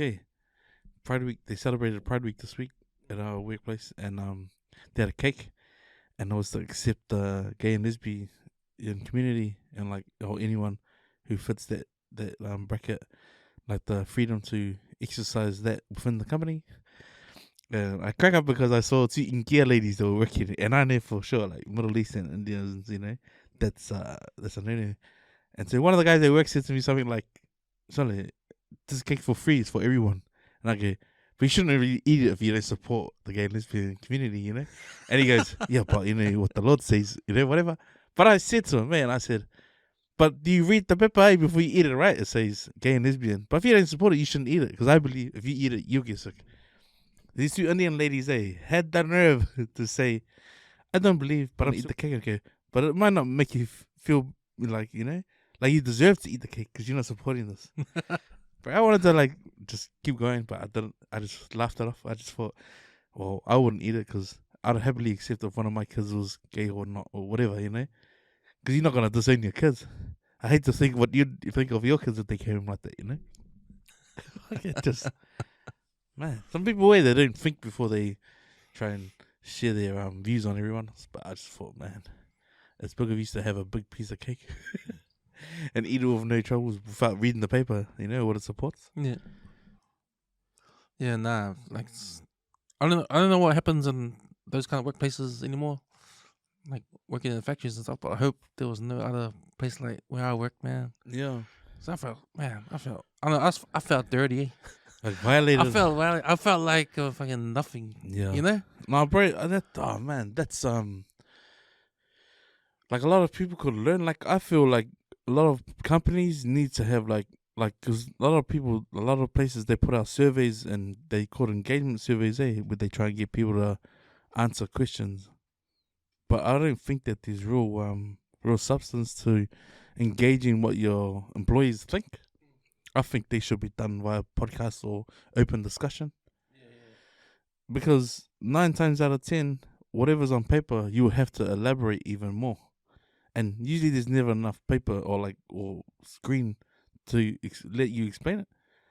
But had you like had certain areas of whatever business you're running, go and explain what's wrong with your, like say if you take your workplace for example, if you say there's not enough of what, that's a simple question, eh? But then you trying to explain that, it's like, wouldn't you rather have whoever needs to hear it firsthand? That way, there's no bullshit in trying to filter through all these other surveys and say, okay, so we had 90% of the business thinks that this needs to happen, or 10% of the business feel that this needs to happen. It's just straight to the point. I feel like a lot of places, if they just got an engagement of people, like how they really feel or what it feels like to walk through the doors, a lot of places would be a lot more efficient, because people would actually say, man, I hate coming in and there's this and that to put up with. It should be all there. Like, you shouldn't have to worry about shit that's got nothing to do with you.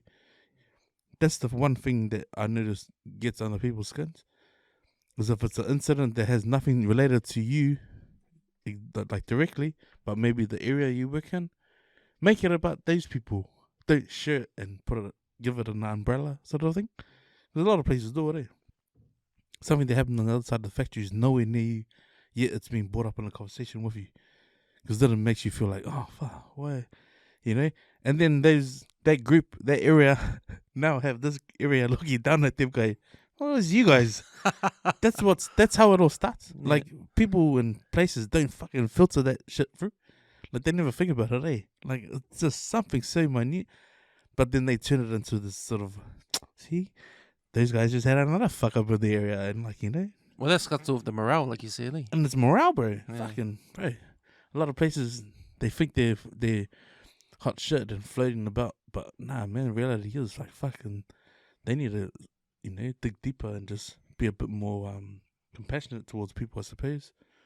I think the other thing they need to do is, because, those companies do their surveys and that it's coming from their own perspective, and they're only barangis, so it's coming from their own perspective. I fail to think that they understand the demographics and the factory floor. Like, it's all for do they really know how different cultures work and live? Like, culture's a big part of it. Like I had this discussion before with what's his name on the podcast. We were talking about bereavement leave.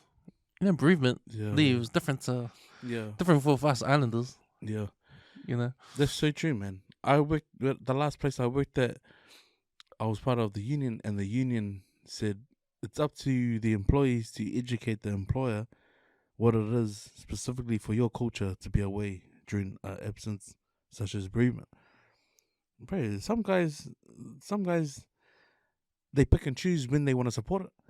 That's the one thing that annoys me. Is like, nah, fuck. If the majority of your website is Samoan, bro, they should be expecting a lot of this shit. But then a lot of those guys in the office will be like, nah, because if we do that, then we have to do it for everyone. It's fucking the culture, and it's typically those fucking people that fit their 45 and up bracket that are set in their ways like that. They didn't realize they're being like, hey, bro, that sounds a little bit systematically racist, or like, oh, why, how are we fitting under this diversity umbrella? They want to accept that so and so is going to be away for 2 weeks because his first cousin passed away. Like, that's where the education sort of like, nah, fucking, these guys need someone higher than from people on the floor to go and educate them, because a lot of workplaces are sort of stupid like that. Well, that's the barrier then. It's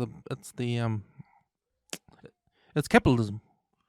Because that's what the Palangis think. Like, you lose profit. It's the bottom line here. If you're not working for 2 weeks, that's money down the drain. But at the same time, it's like, if you're paying, like, because some workplaces like to think like, oh, we don't want to hire cheap labor, right? Or you can get 2 people for the price of 1 perm. We'll get that here. We'll get them and we'll be fine. But they didn't realize until production and shit it's not happening because you're not there, that they realize like, oh, okay. But then they do their own fucking figuring out like, oh, why sort of, guessing where it's gone wrong. I just find it's like, fuck, man. And no understanding the way shit works, like from the outside. It's just like, oh, because you work in a different area, you'll never get it. Have you heard that talk about on social media how because I heard someone said that, when the kids go to school, you're not trained with the art of finance, really, the real world finance. Yeah. Being what do you call it? There's a monetary. Yeah, the education system illiterate. right now. You mean today? Yeah. The education system today is not suited to the technology and all the information that this generation, like say the kids born in the last 10 years, it doesn't suit them because they're just being taught to work as a slave. You go and listen, you're in the class environment, everyone show up, sit down at your desk, pull this out, pull that out. There's no freedom, mate, outside of what's being taught inside the classroom. You're being told what to do. And you're being told what to do. In turn, you're trained to be a worker. Yeah, you're not an entrepreneur, not the rest of it, eh? Yeah. You've heard that too, eh? Yeah, Robert Kiyosaki talks about it, eh? He talks about which part of the graph. So I think the graph is split into employer, investor, employee, and then business owner. That's how he splits it up. He split it up like, so which one of the four do you want to be? You should be saying investor, right? Because that's what he does. But no one teaches you that at school. Yeah, no one sort of trains you up to because think about it, we're trained up to work, to work for what you want to be when you grow up. Yeah. No one says I want to be own my own business. Everyone says I want to be a policeman. I want to be a architect. I want to be a actor. But a lot of people have that. Oh, there was this one teacher, right? There's a lot of that. Like, I knew like from a young age that I wanted to cut hair, and like when I've listened to people's stories about I've been in this job for 25 years, 24 years. I've been cutting since I was 11. I'm now 22 now, but I've been cutting since I was 11. I'm now gonna be 38 this year. I've never lived it full time. And the reason why I've never tried to live it full time is because I've seen people that said, oh, I've been in this job for 20 plus years. And their desire for the job dips off. Yeah. That's why I've never tried to open up a shop and try and earn it full time, because I don't want the desire to leave, if that makes sense. Yeah. And so every other pit stop that I've been at, like security, working in manufacturing, bottling, to me, that's just sort of like I would like to think that those are just markers along the journey of getting to where I wanted to, do what I wanted to do full time. And like New Zealand's not the place to do it, eh? Like if I left and went and worked in Australia, fuck, I could do it full time, and it wouldn't even be a 40-hour week. It would be like 36 hours. I could do 3 days or 4 days. That's where I see that vision about having the desire and the passion to still want to cut full time. Because I've always had other dreams as well, like trying to, just not fitted to like my lifestyle at the moment because I still got kids at school. It makes sense, eh? Because it's the repetitiveness. If you keep on doing something for years and years, you're bound to get sick of it, unless you have energy to love it some more, or you change for the times. But it's interesting you said that, because after all, being a barber, like, it's a trade, right? So there's no one says that you have to work that full time. It's a trade, so you can work anytime you want. So if you're good at what you're doing, you can dictate your own time. Yeah. Well, that's the blessing that's come out of lockdown, is that before I used to be like the sitting duck. Oh, that's not even before lockdown. This is probably like going back 6 years ago. I used to be like a sitting duck. I'd have open hours. Just before lockdown came about, I was like, you know what? I'm wasting a lot of Saturdays. I'll just book people. If you didn't like it, unlucky yous. And I've lost like maybe a handful of customers that eventually they've come back because they're sick of like, a good haircut's a good haircut. You're never going to get a good haircut if the guy is not consistent.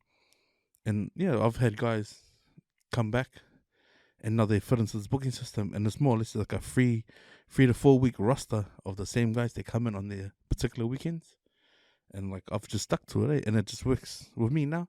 So like I advertise to open for 2 hours, but those 2 to 3 hours that's booked, because that's all I need. It's sort of like, like if I had a quota for the week, I'm hitting that quota every weekend, and it fits with my life. Like after 11 o'clock, must be barbecue time, and I've got a whole day, So I've learned to work it like that, and I'm grateful for the brothers that post on social media about what works and what doesn't work. Because the truth about barbering, even though it is a trade, it's only just been recognized the value and the worth of it now because of lockdowns. Because when people were growing their hair, growing beards, and they were going back to the barbers, even those guys that were sort of doing it undercover, they were getting paid more than what they would charge. So now barbers are now being seen like what they're valued with, if that makes sense. Because, like, man, gone are the days of $8 haircuts, eh? Like, $8 haircuts. Like, I started in maybe 14 years ago as an $8 barber, even though I was told, nah, fuck, oops, you can cut 20 to 25. You're worth it. Like, and that was from someone that I looked up to, my mentor. He said, you're worth that money. So they actually come up to 25 was sort of like, it's hard, eh? Because it's like, bro, the struggle's real. I know the struggle. Like, for my people that come up from Ranui, like, I try not to charge them 25 because they come past 10 or so barbershops just to support you, But then, you gradually build that friendship and that rapport of like, nice. It's been a good week. That's when you know you're getting a bit more than what you charge. But then I've had guys come all the way from South Auckland and say, nah, fuck, bro, you're $40, bro. I'll pay $40 to come see you, docs. And that's just not the support.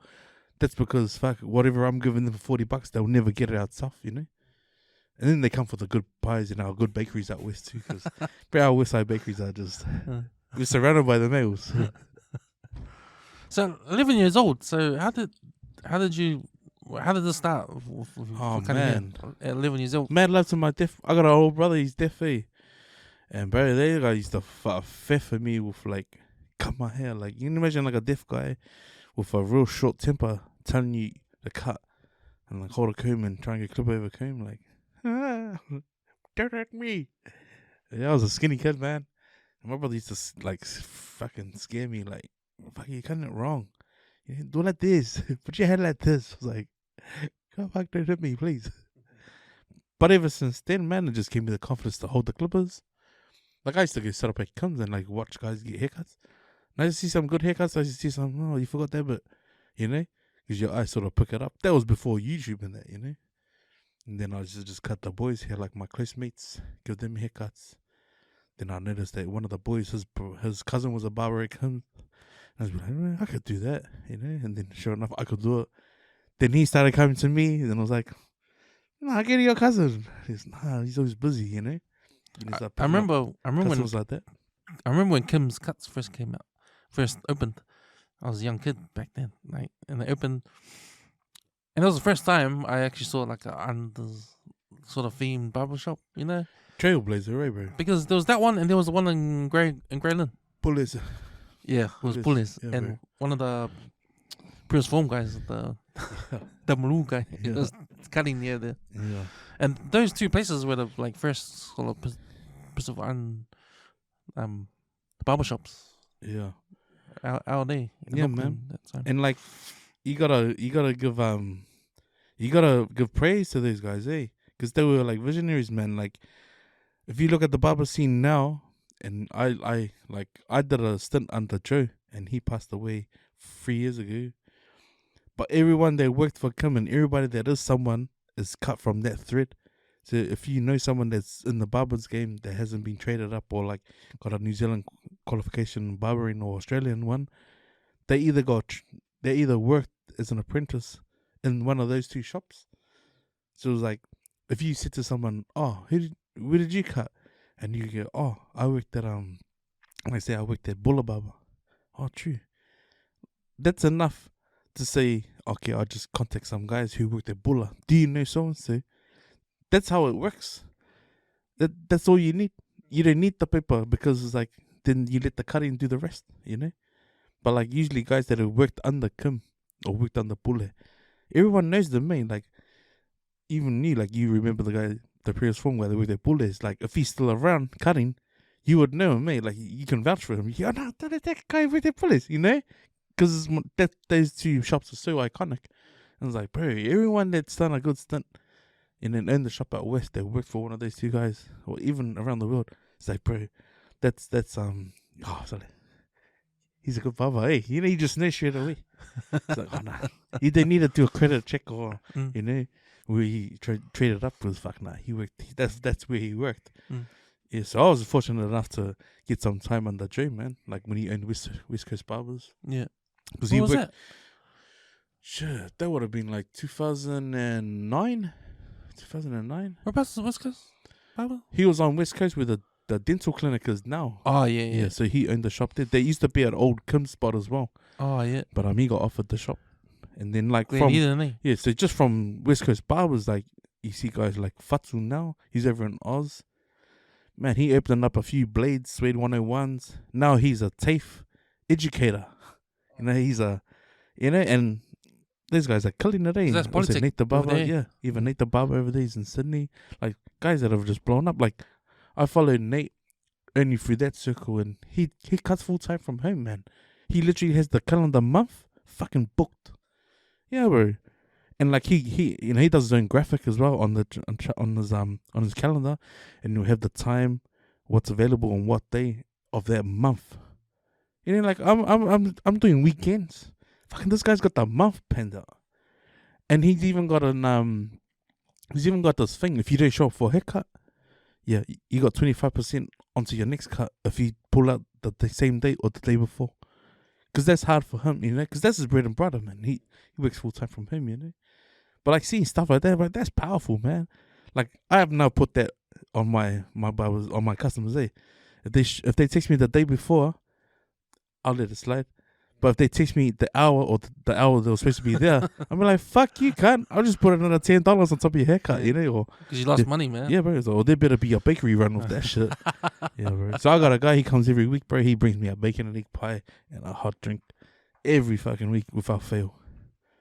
And bro, I look after him, me. Like he comes every week. I've been cutting his hair since he was 11. He's now 24. And like, bro, I just remember like, fuck, you gotta look after guys, And his last haircut, he was just in the shop on Sunday. He got a haircut on a Thursday, and I just finished work. But like, he's a working man now, So like, fuck, he was like, oh here, let's.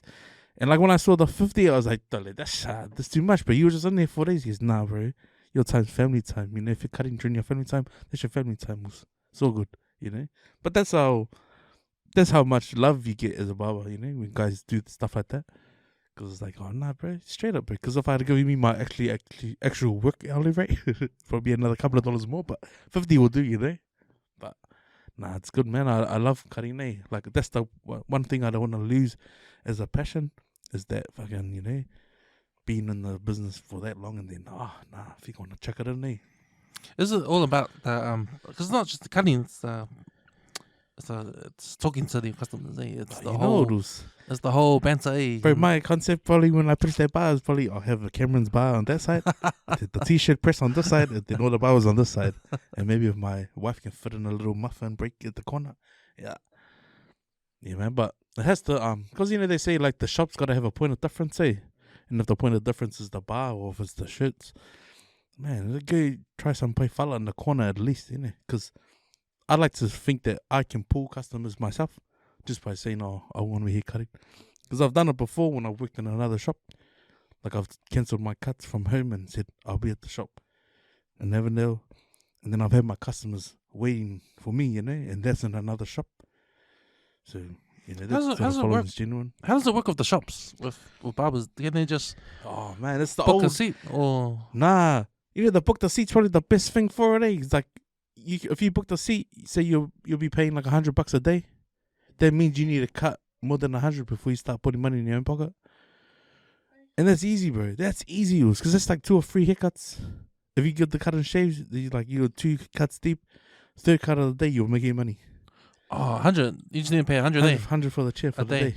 So if you make a deal with someone like 300 for the week, fuck, you pretty much gung out the rest. If he decides to pay your tax, well, fuck, who's paying tax? No one's paying tax when you're in the barbershop.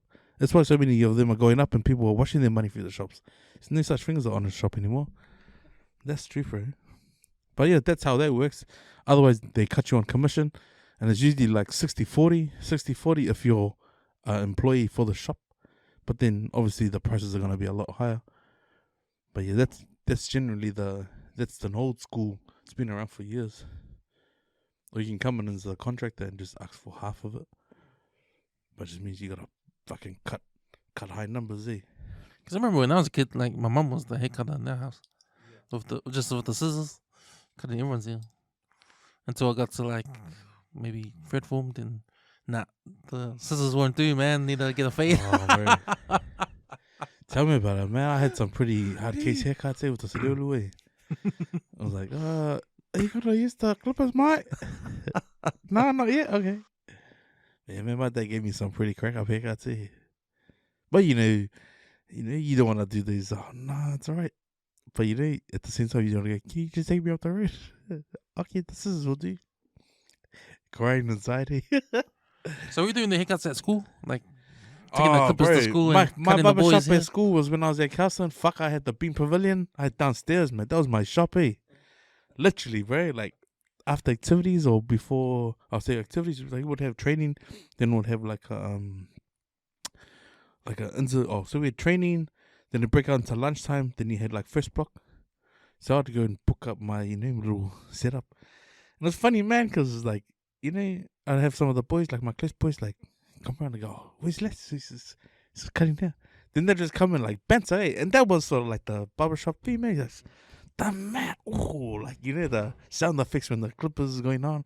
It's who are you trying to cut your hair like? Oh, what a stud guy, But really, these guys are mocking whoever's getting a haircut, Like, oh, nice. Yeah, your mom's gonna love that, Like, these guys are oblivious to what's going on.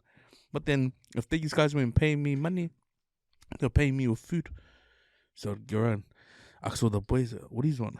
They'd be like, oh, pizza bread, Mr. Cheese pie, and a Stars drink. What do you want? So I'd make this guy cut his hair. He'll leave his bag, go to the shop, come back. Then I'll give him his bag back when he bought everyone a feed. And then I'll cut the next guy. And yeah, sweet. But that's how I used to do it at school. And it was like, either he came to me, got a haircut, and I was charging like, say, $10 then. But like, either he came to me, got a haircut, or you went on the school, on the stage. One of the other boys was cutting in there. But apparently he was like, oh, he's got no stages. It was like skin fade. It's like, oh, you want a skin fade? Oh, nah. Oh, good. See, Leti, he's in the barber. He's in the Beam Pavilion. But that's how I did my stuff at school. It was like my little hustle, But it was most importantly just to feed the boys, Especially with the bro. I had one guy, he told me he was short. Someone told him it was $5. I was like, oh, nah, mate. Right, and it was like straight away, one of the boys goes, so they just grab his folder. Just got out of the folder, we'll grab $5 worth of goods out of your bag. And we'll call it square. Yeah, man. That's how I got on at school, So all the styles, different styles, like, man, only cut I ever got was just the fade. But is it like over time styles change and new styles come in? Is it easy to learn the new stuff? Yeah, because I think a lot of barbers, like, not like hairdressing, like whereas they mark the head and they use that sort of like the clock and they part here and they cut it from certain angles, because a lot of barbering is sort of like baking. You can either read it and then put it into practice, or you can just see it. If you can see what you're doing, because a lot of barbers watch by learning, or learn by watching the process. But then you more or less might just go, oh, here's the picture, go do it. That's how a lot of guys I know see it. Like if they see it once, and then that's probably like the worst thing you can do to a barber is if you show him how to do something once, like say if it was cook pea or something, you should never do it, because then he's never going to come back to you as a customer, because he's already drilled it. Because that's how I learn as well. I can read it like a baker, like, okay, 2 scoops of this. But once I've said it out loud and I've done it and I've seen myself do it, I already got it on lock. And that's the same as like when other barbers see other barbers cut. Once they see the one half, that's all they need. Then they can figure out the rest, And then they just go, oh, just give me one more look. The thing that cracks me up the most, though, is like, how I say we learn by seeing the picture, is when like our guys come in and they show me 2 different pictures, because I've already seen the cut. So they'll show me the front, and like they always, because like a lot of people that post on social media do the side-on pic, but I'm like, show me the front, and they go, oh yeah, okay, there's 2 different photos, and they go, no, it's the same guy, and okay, the same guy has 2 different haircuts, brother. Yeah. But I get that so many times, when kids come in, and then you hear that they go, that's what I told you to make sure. Because they feel embarrassed, like their son's coming. Oh no, can you cut it like this? Okay, there's 2 different photos. And then you have to, like, zoom in and show them, like, oh, you can see that? Yeah. So how is this line around the ear supposed to line up with the bit at the back? Oh, yeah, true.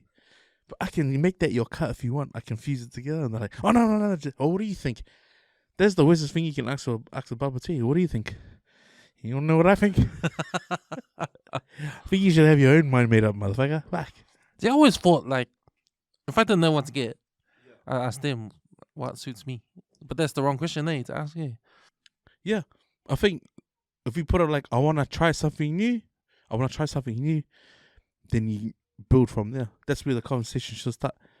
I had this one time I had a kid.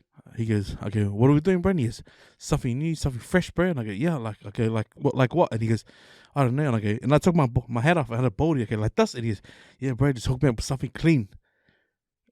How would you react to that? Fuck, I gave this kid a... I would think that he's already married for ages, so he doesn't need to be going out town. Was a kid though. And what's funny though is that when he went back to school, all I heard from all my nephews and that were like, bro, did you give Erica's car? Hey, he goes, fuck, he looks mean, nigga. You should have asked him that because fuck, he left. He was crying. So he said something clean, something fresh, something new, something fresh. Yeah. Baldy, I heard Baldy. I took my hat off. I even showed him, like, do you want one of these? And he's, yeah, bro, anything. And what'd you say anything for? And he cried. This is the free one. Fuck. Yeah, because, man, sometimes I just don't know. I would like to try something new. Like, but I don't know what suits me. Yeah. Oh, bro, you got heaps of haircuts, man. He's your styles. I just go to the, the old fade. Yeah. Saves the fade, eh? But man, I remember when a fade was like exclusively just New Zealand, eh? Like, I remember going to Oz and be like, hey, these guys look weird with the haircuts. Oh, weird hairstyles. It wasn't until the Kiwis went over to Oz and started ripping the fades up, eh? People, oh, hey, it's a mean haircut, I seen that one. There was a style when it was kind of like a fade, like on the sides, but then you leave the mullet. Oh, yeah, it's like a woodcut, eh? It's sort of like, yeah. Bro, and I've heard from a few barbers, like, on a few podcasts that they say, like, that phase of haircuts was probably the most skill you can put into a cut. Oh, really? Yeah. Because then you'd use your scissors to sort of spike the top. You use a clip over comb for the sides.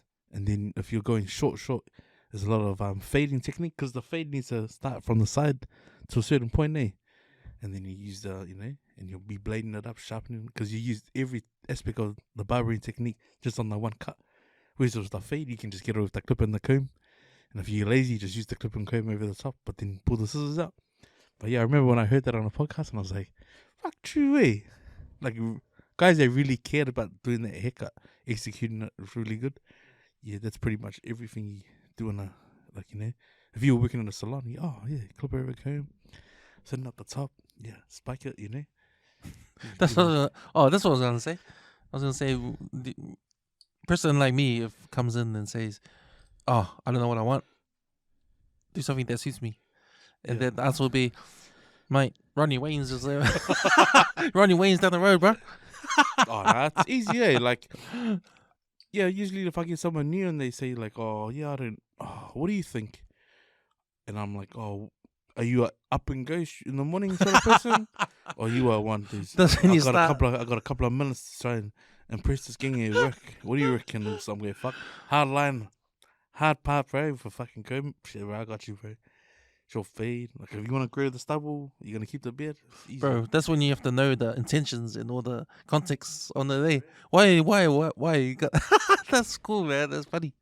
You got a girl you're meeting tonight? Or when I worked in the shop, when I first started working with Joe on the Sundays, I'd get the guys coming after church. So I walked into this barbershop just to ask him, how do you hold a cut for it? And like, I want to learn, because I want to just sharpen up my boxing skills, like boxing up the haircut. And he said, bring a shaving foam, some balloons, and some lunch. And he had a guy come in on a Sunday. So he was only open for 4 hours on a Sunday. 4 hours on a Sunday. And he got this one kid to come in. And this guy had like fucking, I swear it must have been like a whole pot of Dax in his hair. And his hair was like blankers.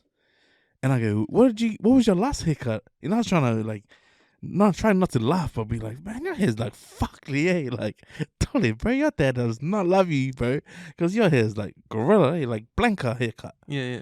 And he goes, I want it like a mullet, but not a mullet. And I go, okay. And I go, What does that mean? Okay, so what? You don't want to style it, but you don't want to, because I know that styles then was sort of like just short up the sides, faded from the forehead back to the middle of the head, and then it was just spiked, but then the back was just long. So you let your hair down. Like, do you want to like that? But do you want me to style it so you came it forward, so it looks like you're going to church? And he goes, yeah, that one. Like I'm going to church. So the church one is either comb to the side or comb it all forward.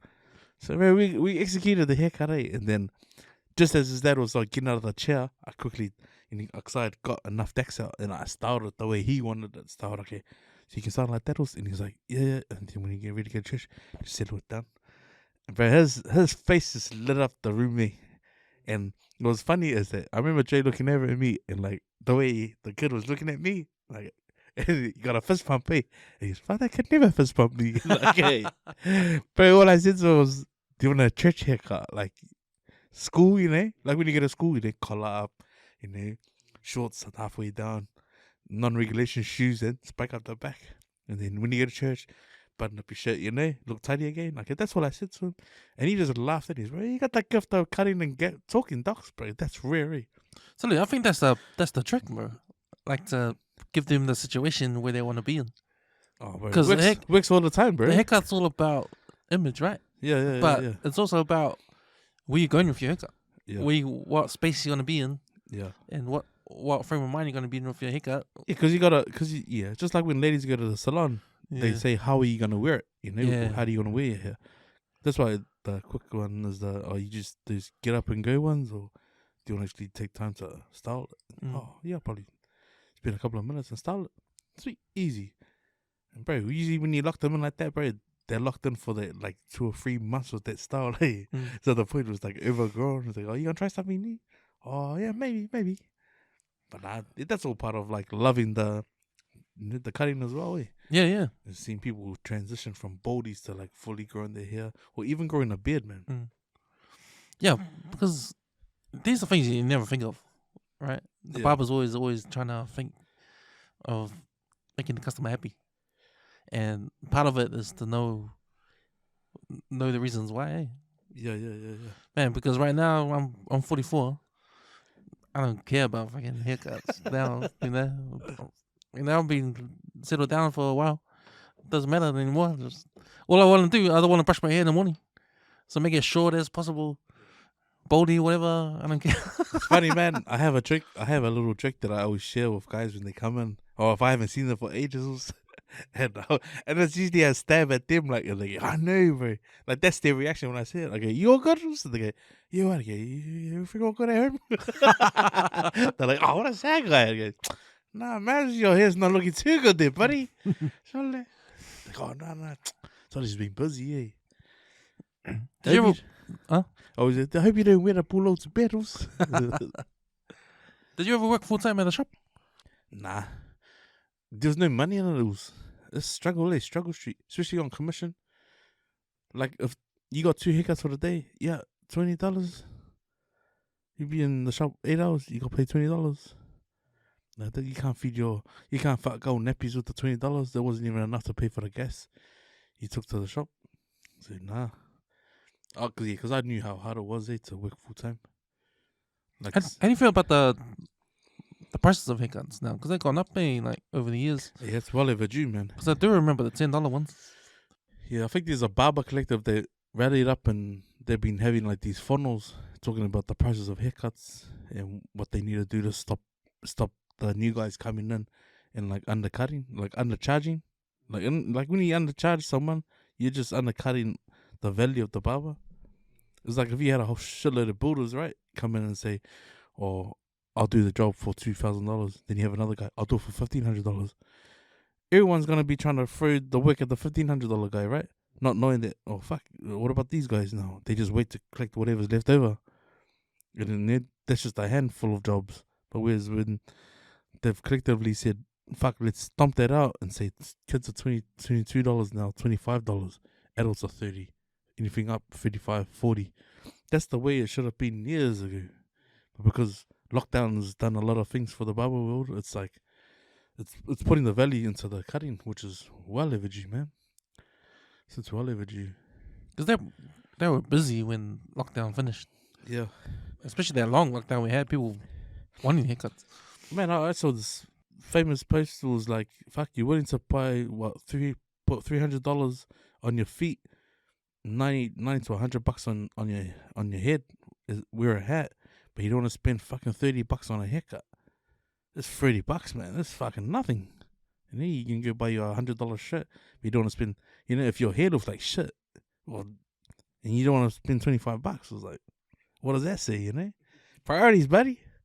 But yeah, man, a haircut not only makes you like feel like like you're looking the part, but a lot of guys come in and talk, they feel like new people, There's one bit of feedback that I get from guys when they come in for a cut, even if this is a new body, man, they go, man, I just feel like a new person now. And you've only literally just shaved like a few mil off the top of their head, but it's just, to make you feel good sort of thing that makes guys like, oh, okay, that's why I come to you, Sharus, I know that feeling, bro. I know that feeling, man. When I was single, and I get my fresh fade, on the first day, ready for Friday, walk out the barbershop like feeling like $1 million, man. Like ready. Yeah, Conor McGregor walk, eh? Or there's a social you got the haircut for, or party you got the haircut for. Man, you just don't wanna, you're just walking out with a smile on your face, man. Yeah. That's it, and yeah, man, that's the that's what makes the job good, eh? Like cutting. It's not really a job, man. It's just more like a hobby, something that you enjoy, eh? You never lose the enjoyment of. I never thought like even at my age now, I never thought that the desire to still want to cut is still there, because I look forward to box talk. Like talking boxing and catching up with friends. Like this is what makes me catch up with my childhood mates, the guys that I've known since I was 4. Like come back into the shop and we'll just talk shit, talk family, talk life, and yeah. That's the main thing, eh? For yeah, bro. I think that's the sole purpose of the shop, because they say like the barbershop is the cornerstone of the community, but it's also like it should serve as a hub for men to talk. Yeah. Like, yeah, if anything, man, like, yeah, I like to let people know, like, in the shop, bro, nothing's off the table. Like, anything, man. I first saw it on TV when I watched Coming to America. Oh, yo. The Barbershop Coming to America. That's my shop, bro. When I get to that age, When I get to that age, bro, that's got to be my talk. Good say. Yeah.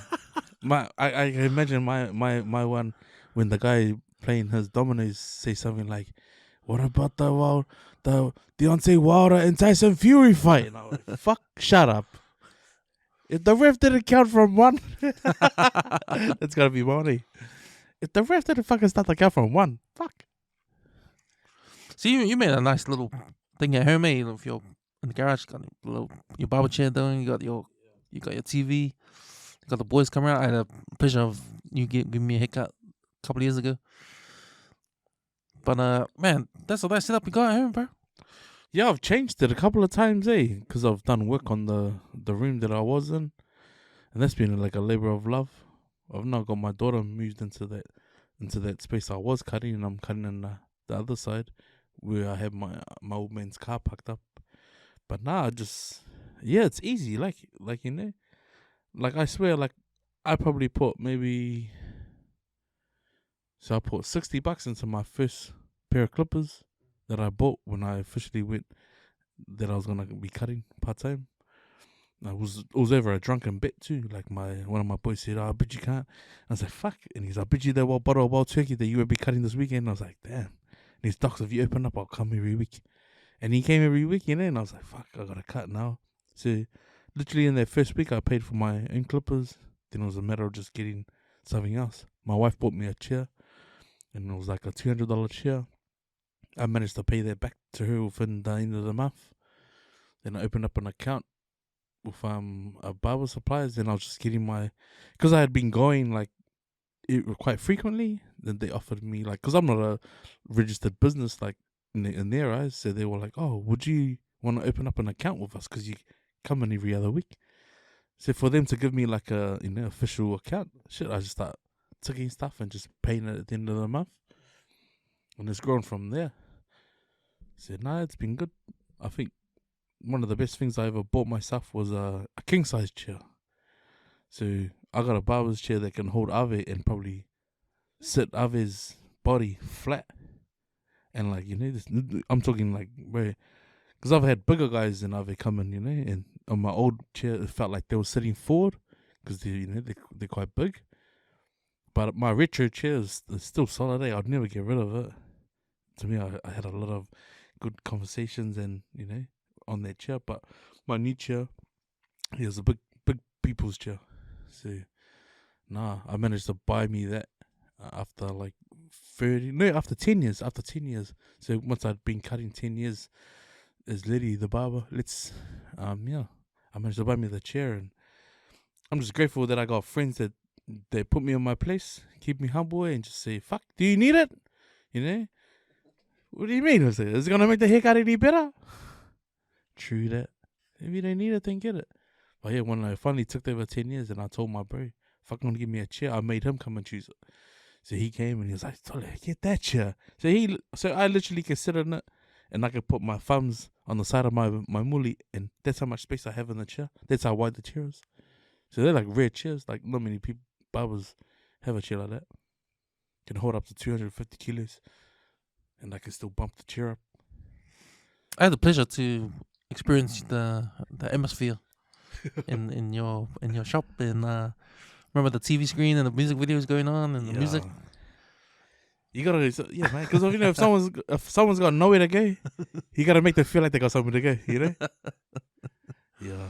I mean, that's one thing I took from when I worked at West Coast, is that Joe always had like when I remember when Fiji, J Boog, the Lost Coast music was sort of blowing up here, and I sort of got a glimpse of it from him when we worked in West Coast, and like he'd sing, make barbers, make you feel like you were doing something wrong if you weren't singing, like it almost felt like oh yeah, I know the song, but that's how he made you feel when you worked with him. He was a good cat, man. Like I learned so much from him, and I learned a lot of my on the floor skills from him. Like especially the questions, because I didn't think I would ever have learned that at barber school. Like him asking questions like, if you got a guy in the chair and he doesn't know what he wants, you make the decision for him and you sell it to him. Like don't ever do the open questions and be like, oh no, that's not what he wanted, or like don't even ask him twice, because eventually when you get good enough, you wanna pump the haircuts through the chair, to be efficient. But yeah, I just found that. Yeah, I didn't know eventually when I got older. I didn't like cutting kids. How come? Because they couldn't sit still. Oh yeah. And to me, it was like, nah, man. I like the feeling of being able to talk. But then when I went and helped my mate out, and I closed for about 2 months, I was cutting with him. I enjoyed cutting kids, because from when I started into probably 6 years ago, I was at that point like, man, kids are hard to keep still. Is there tricks to make them keep still? Yeah, man. So my last one was battling Iron Man and Superman. Who would win in a fight? Yeah, I just plant that seed in the kid's head. Hey, who would win out of Iron Man and Superman, you reckon? And when they'd say Superman, I just start taking off the cape and go sit over there. And but my haircut's not vanished. Nah, because you didn't suppose it's Iron Man. Yeah, make a kid like drop his nuts like that. They sit still, man. Oh, you're gonna have a haircut like Iron Man, eh? They're like, oh, yeah, but Iron Man. And let the kid just sell you everything he knows about Superman. And then when they come back, they change their tune. My dad went and bought me an Iron Man t-shirt. Yeah, my man. I liked about there's barbershops in the States. I think Ice Cube came out with his movie Barbershop. Yeah. But it was like, you're right. If you can make the barbershop like a hub for the community to come in and chat. Like people are coming to the barbershop just to chat, not to get a haircut. just come sit down and yeah, man. Because everybody's like talking shit, eh? Like everybody's having a good time. Maybe 2 or 3 years ago, I used to open up on Friday nights after work, or my Friday nights where I'm not working, and I'd put some drinks on, you know, like I might put a box on, or I might just say, oh, 2 for $3 or something like that.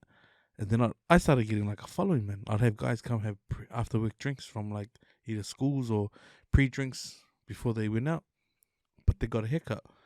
But I just found, yeah, it's just like you say, when you go to a bar, they just want a seat and just galang, just talk, Yeah. and they just want to hear what's so-and-so's going on about it. But then you grow that rapport with like when they go, oh no, I'll come see you Saturday, because they want to talk about something, you know. And then I've known like, okay, now all good, yeah. But otherwise, yeah, come around for a drink. You know, oh no, I'll come see you in the morning. So usually when you get those ones, you know, like, oh yeah, the bro wants to offload something that, you know, that's eating away at him. But yeah, that can be dangerous, because I did find, like, even when I realized I had anxiety and I was going through some stuff as well, my own personal stuff was like leaving the talk at the table, because I started to take that inside the house with me. Yeah, I just took a close friend of mine to tell me to snap out of it, like, oh bro, the story is not your life. You know, you got many blessings in your life. Like, don't hold on to that shop talk sometimes. Just gotta learn to let it go. You know, with the environment you've created with the shop talk, because that's like that's all like the culture in the barbershop, eh? To talk, for men to come and just talk, eh? Like some of the stuff, you know, it's what happens inside stays inside a lot of the times, and man, you must hear some out of the stories. Like, you don't have to tell it, but you don't tell the story, but there must be some like there'll be heaps of divorce and heaps yeah. there'll be heaps of that. But I mean, no, that's right, man. Like, that stuff that's spoken on those 4 walls is like secretly. Like, I think like just how LeBron James came out with that concept of trying to have the barbershop talk and having people talk the way they did. Like, yeah, it's frowned upon there, because it's like, nah, that's not a genuine take on what the barbershop is talking about. I think 2 of the hardest things that I've dealt with in the shop was probably losing one of my oldest customers. He passed away earlier this year, just before the lockdown, and but he was 78 years old. He used to walk in, and he had a real bad cough, and his wife. So I'd been cutting his hair ever since I moved into the street. So this is going on 12 years, and he always came like every month. Always came and got his monthly haircut, and it wasn't until 1 month he didn't come in, and his son came in. And usually when his son, because I would like to read signs, like when people come in, the way they knock on the doors. Like, usually if you want a haircut, he'll just come in while the shop door's open. But this guy knocked on the door, and he said, "Oh, can my dad come in? Okay, oh yeah, is you all good? Yeah. So my mum passed away, so my customer lost his wife, and so I was like, you know, really, really upset for me, because I knew how much he loved his wife and all that. And so to have him, you know, come and see me, and we just share that moment, like, you know, one of the last things she said, because I sort of felt like, you know, as being Pacifica, like, oh, when are you bringing her home? And he said, nah, she didn't want to come home. Fucking, that was like a left hook to me, you know. And it was like, she just said, have an hour with me, go get your haircut, and put me in the box, and that's it. And for him to share that with me, it was like, damn, like, fuck. I could never feel well near my loved ones like that, you know. But he's Bailangi, and she said, oh, that's what she wanted. I want to respect it. So, fuck. It was shock. Like, I didn't know how do you comfort someone that's just lost his wife? And these were her last wishes. But then the one part on that list was to go get a haircut. Like, fuck. I made that haircut. Like, his haircut was like 10 minutes max. I made that haircut an hour, because I wanted to console this guy, you know. But then 3 years later, his son came and knocked on the door again, and I was home that day. I just happened to be home with sore feet. But then I had that same gut feeling and go, oh man, what's happened?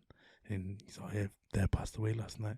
So having that was like, man, that's one of those things in life, eh? Like, we were destined for it, because we used to always talk about it too, because he's the same age as my dad. It was like one of those things, like, man, you're never ready for it, even though you prepare. Like it's like you can prepare yourself for the worst race you can run, but you never know when your race is gonna end. So like that's what I learned from him. It was like, man, like things can be going well, and then you can just fucking someone can just take you out the legs and fuck it's all over. But yeah, that's one part of like the shop that I'm grateful for, because like I met good neighbors. I've met someone who's always tell me about his family adventures and stuff. Because this guy used to always go out, like when he go on a trip, he'd tell me about it. He goes, Sully, you gotta take your wife to Rarotonga. Fucking beautiful place, bro. You go fish for fucking days, you can go cut at the beach. Your kids will love it. And then eventually I took my kids to Rarotonga, and I told him, he goes, bro, did you go stay at the Edgewater? Fucking when he stayed at the Edgewater, and he says, bro, did you love it? Fucking kids loved it. Yes, that's the one, Then you'd go on a boat cruise. Went on a boat cruise. Fuck, you gotta take your kids on a boat cruise. Just fuck it, all you can eat. But then you saw by that, you can drop your kids off. Fucking kids love it, bro. But all his stuff, everything that he said is the stuff that I did, and I'm grateful for guys that come in like that. Because to me, it's like when I get to Bob's age, the way he was coming to see me, I like to think that whatever I can pass on to someone else will rub off on them. Yeah. Yeah. And he was like, "Oh man, you got a good thing going, man. This little hustle you got on." It's like, yeah, it's good. It's good, But yeah, it was just, I was just blessed, fortunate to cut his hair before he passed, and he just lived on your street. Lived on my street, man. And his house was freehold too, man. So like even when I moved in, and like he goes, "How old are you?" I was like, 23 or 26. And he was like, "Man, that's the one, bro. You work hard now." And then when you're ready to retire, you can just retire. Just leave it, I was like, "Oh, man." So I, stuff like that makes me appreciate. Like I'm glad I cut hair, because I wouldn't have met guys like Bob. It's almost like just one of those trades that it's not like any other trade, no. In terms of like second oldest trade in the world, bro. Second oldest trade to prostitution. But what it provides for people that cut here, like the camaraderie with the customers. Deep that kind of you develop friendships, through conversation. Yeah. Oh man, I had like I said to you, I did my first podcast interview on the chair with one of my customers. It's the bro that I've been cutting since he was 11, and man, and it was like a real eye opener, because it's like even though we talk in depth about like day-to-day stuff, but like just the questions that I'd ask you and the boys on Empty Out the Club, like I was amazed like how much the bro was willing to share. But then he said to me after the recording, like, "Nah, friendship ended like the year I was coming in. A year we're pretty much family." Like, that's nice to hear. Like, especially when you hear stuff like that, it's like, nah, friendship ended like a year I came, bro. We're pretty much family, bro. So it's nice when you get like acknowledged like that. Have you ever worked in a shop where people want you specifically, or because I think Cam, someone did the skit. What was it, Cam? Someone else. But that it was like, I think was there Sunny's one. It was too scared to ask for the other barber. Yeah. The other barber. Right, yeah. And you just walk out, or don't know what to say. But that skit is 100%. That's 100%. When my mate invited me to work at a shop, and I said to him, "Nah, docs, don't." And he goes, "I say, bro, you have to okay. Once they come here, they're not coming back to you." And he goes, "Takati, fuck, bro, I was right. Once he gave me his customers, they wouldn't go away for him." But I told him, like, "Nah, fucking, bro, I told you, like, once I take your customers, they're not coming back to you." And then some of them had left. When I left, he told me, like, one time, like, I popped in to drop him off some lunch.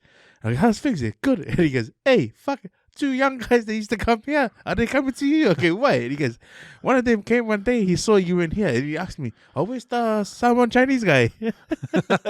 Oh, he's moved back to his house. Fuck it, he's not coming back."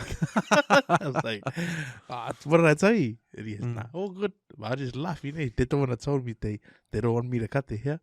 But if they asked me for your number, I was going to give the number, I was like, whatever.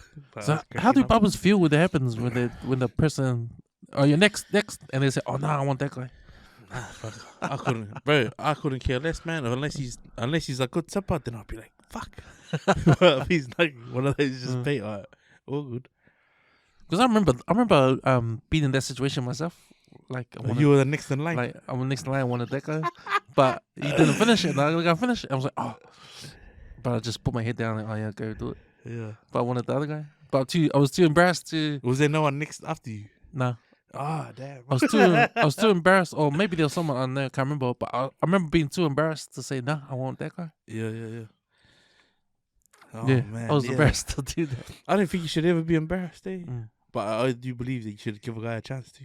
Because I thought that, hurt his feelings. Yeah. Oh, nah. I think he probably was like, oh, what guy the fuck? He probably did have a mini stroke when he go, oh. his game just went, oh, why? But why do you feel like that? Now, I have had a guy say to me once, like he was waiting for Joe. He's, oh. And then Joe asked him, nah, yeah, go sit on his chair. But it was like because he's one of Joe's regulars, but it was like, oh, so he wanted like a skin, like a razor fade, like number 2 on the top. And Joe goes, oh, no, you get him. Okay, what are you getting? He goes, oh, razor fade number 2. I was like, okay, yeah, better sit here, take sit there. Like, as a laugh. Yeah. And she was like, what the fuck, what pull like, yeah, forget it, do they? Yeah. But because I knew my razors then were tight, like, we're good. So when Joe said, oh, sit on this chair. But he wouldn't have believed it, because this guy had like a full on like mini afro. Oh, yeah. Well, you getting like a fade? Like, this like an overgrown like baldy. And he's, oh, no, yeah, I just get like a TI haircut. Like, bro, you sitting in the right chair, brother. Like, when he left, bro, I just knew I had him locked in. The man tried to pull out his phone. That's what made it worse. It's like when he, like, as I took the cape off, the man pulls out his phone. He's, oh, gee, can I get your number? Okay, brother, Joe's like, fuck, what a housey, bro. He does that, okay. But you haven't even paid for the haircut, brother. But then when the guy went to pay it, he was like, fucking charge him 35. Charge him 35. But nah, all good, eh? What are your thoughts on those barbers that you ring them up when they come to your house? Those home jobs.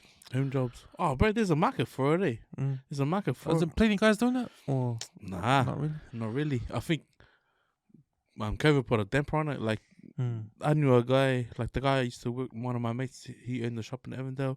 He used to do the weekends, like at the rest homes. He had a lot of business. He had a lot of business, man. Like, he told me, like, I can cut the rest home and make more at the rest home than I do in 2 or 3 days over here. Damn. For less hours. Okay, fuck yeah, you would.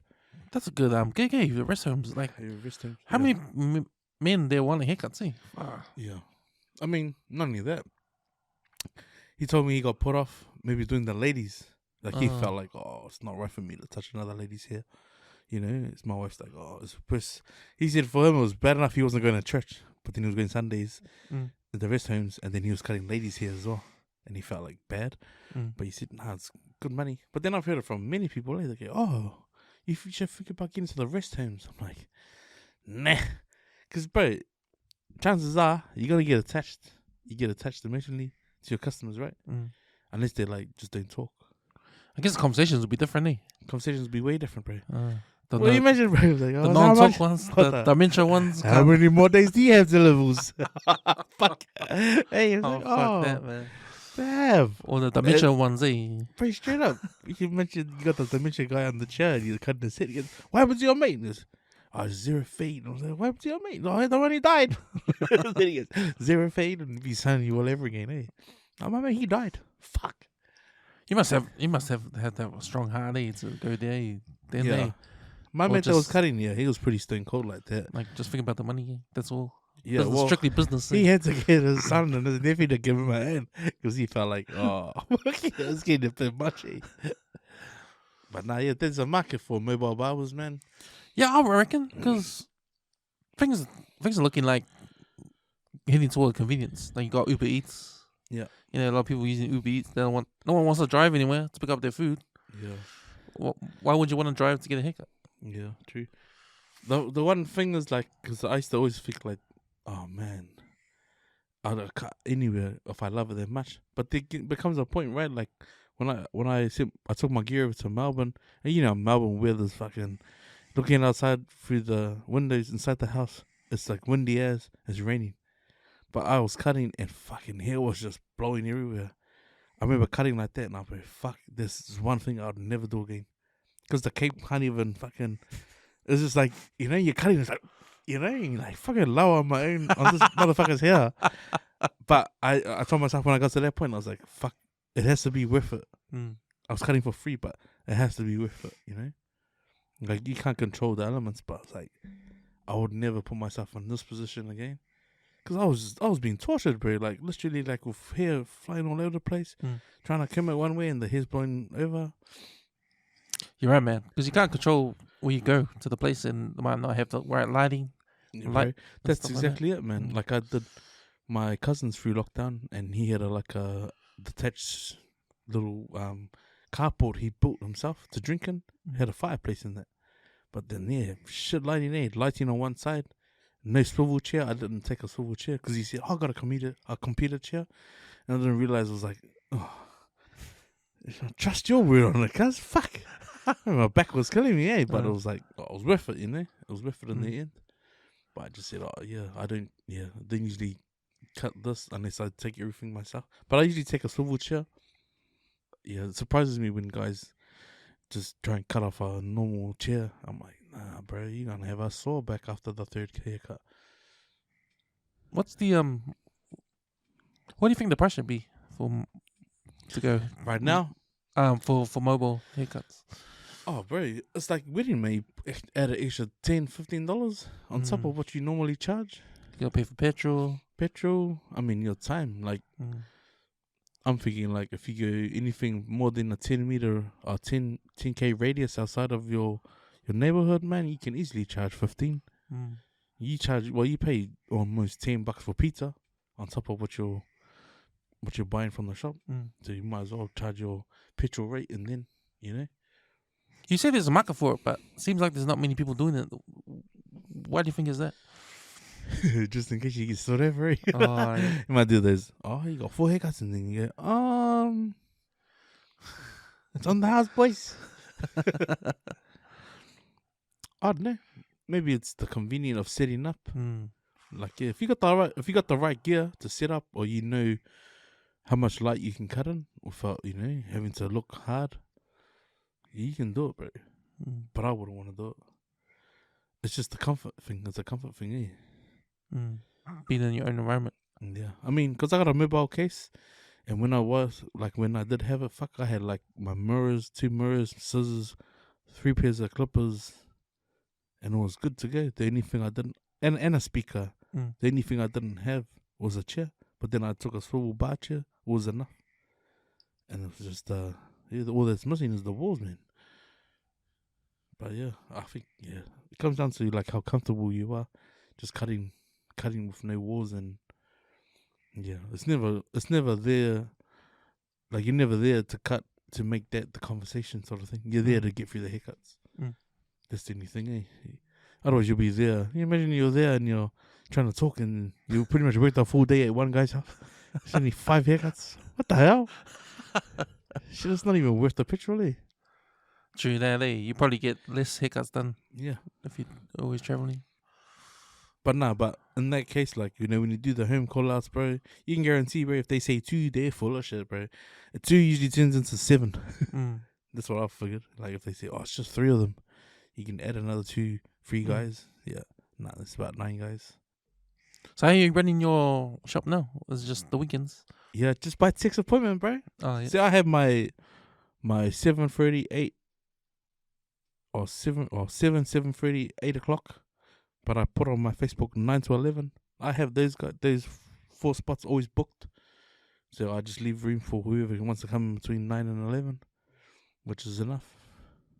Like, I don't mind, like, even if I get a break for like half an hour. It was like 3 or 4 songs deep, and then I'll cupping over the hair, and then next person say, "Oh, hey." Didn't even feel like I was sitting down. But now it's good, man. I love that, like, now that the restrictions have eased a bit, the conversation flows a bit, you know, like unfiltered. This guy's still on the chair, like, especially when we were talking on the other clip about that funeral, you know, the family that came through. Because I had the 2 guys come in, 2 Māori guys talk about it. It was like pretty pretty deep, eh? Like, man. The sort of conversation, especially when it's off social media and then it makes the news. It's like, you gotta ask, eh? It's like, bro, what's your 5 cents on there, brother? You also got your group Facebook page. Oh yeah, Leti's man. Barber's page. Early days, there used to be like a good banter, like especially reading comments. Yeah. I remember through the first lockdown, the masks and stuff. There's a lot of people going off on that, like saying that the mask was all shit, COVID was all shit. So how are you using that page? How that connects back to the shop? Sort of like how you started to empty out the clip, just topics to talk about. I like posting up all the boxing because boxing is like my. Yeah, bro. I like guys that can come with good boxing talk, eh? Yeah. Like, I think ever since, who was it? Ever since Wilder took his first loss, I've sort of stayed off the heavyweights. But I'm still in the loop of who's you're a fan of Wilder? Yeah. And then I've always liked when Floyd, like when Floyd and Pac-Man, like when that was the hype. That was the hype though. Because it was like, if no one's talking about that, then they have no idea what's going on in sports. Because Floyd's numbers were through the roof, eh? Like everything he was doing. I think the latest post I shared was that Vitaly Klitschko shared. I think Lennox Lewis shared a bit of love for him. Like that's. It was the anniversary of their fight. Yeah, the anniversary of their fight. But that's awesome, eh? Like I love seeing that. Like that to me reminds me of when Dave was getting his Malafia done. And Shane Cameron's lying in the ring with him, and they're watching something on his phone. Like to me, that's the beauty of that individual sport. Even though it's a lonely sport, but only those guys that were in the ring will know what they're going through, Which is sort of like how it is with the chair and the barber. It's like, only us knew at the time what we were talking about. So like, if guys want to break marriages up or like throw people under the bus, like it's never the barber. Eh? Like the barber didn't say a thing. Like get that record straight. Like fuck, the barber will never say anything. Like to me, I always say to the grief, like fuck, whatever you tell me inside those 4 walls, fuck, I ain't telling anyone. I'll deny it. I'll lie to my wife. I'd lie to Yesu himself. Put it that way. I'd lie to Yesu himself. Like he never said that. Sacred wars. Sacred wars, man. Like yeah. But yeah, people that question it is usually people that fake a color all the time. It's like, no, this came out of your mouth, not me. I was just the ears, bro. Just the ears. See, I always wanted that to be the bartender as well at the bar, But I said it before. I always say it every time. There's gotta be seats at the bar, man. It has to be. Yeah. So we can talk to the bartender. If they made a rule and said, "Oh, we're gonna seats at the bar now," the bartender wouldn't know what to do because he's not used to it. Yeah. Man, I'd love to get my I don't even know what the trade's called. Your bar license. It's not even a bar license, eh? The Cosmopolitan barrister, whatever.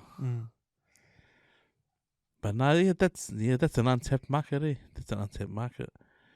No having a barber in a shop like that. You probably won't get a trust because they probably want you to sell food as well to go off the alcohol.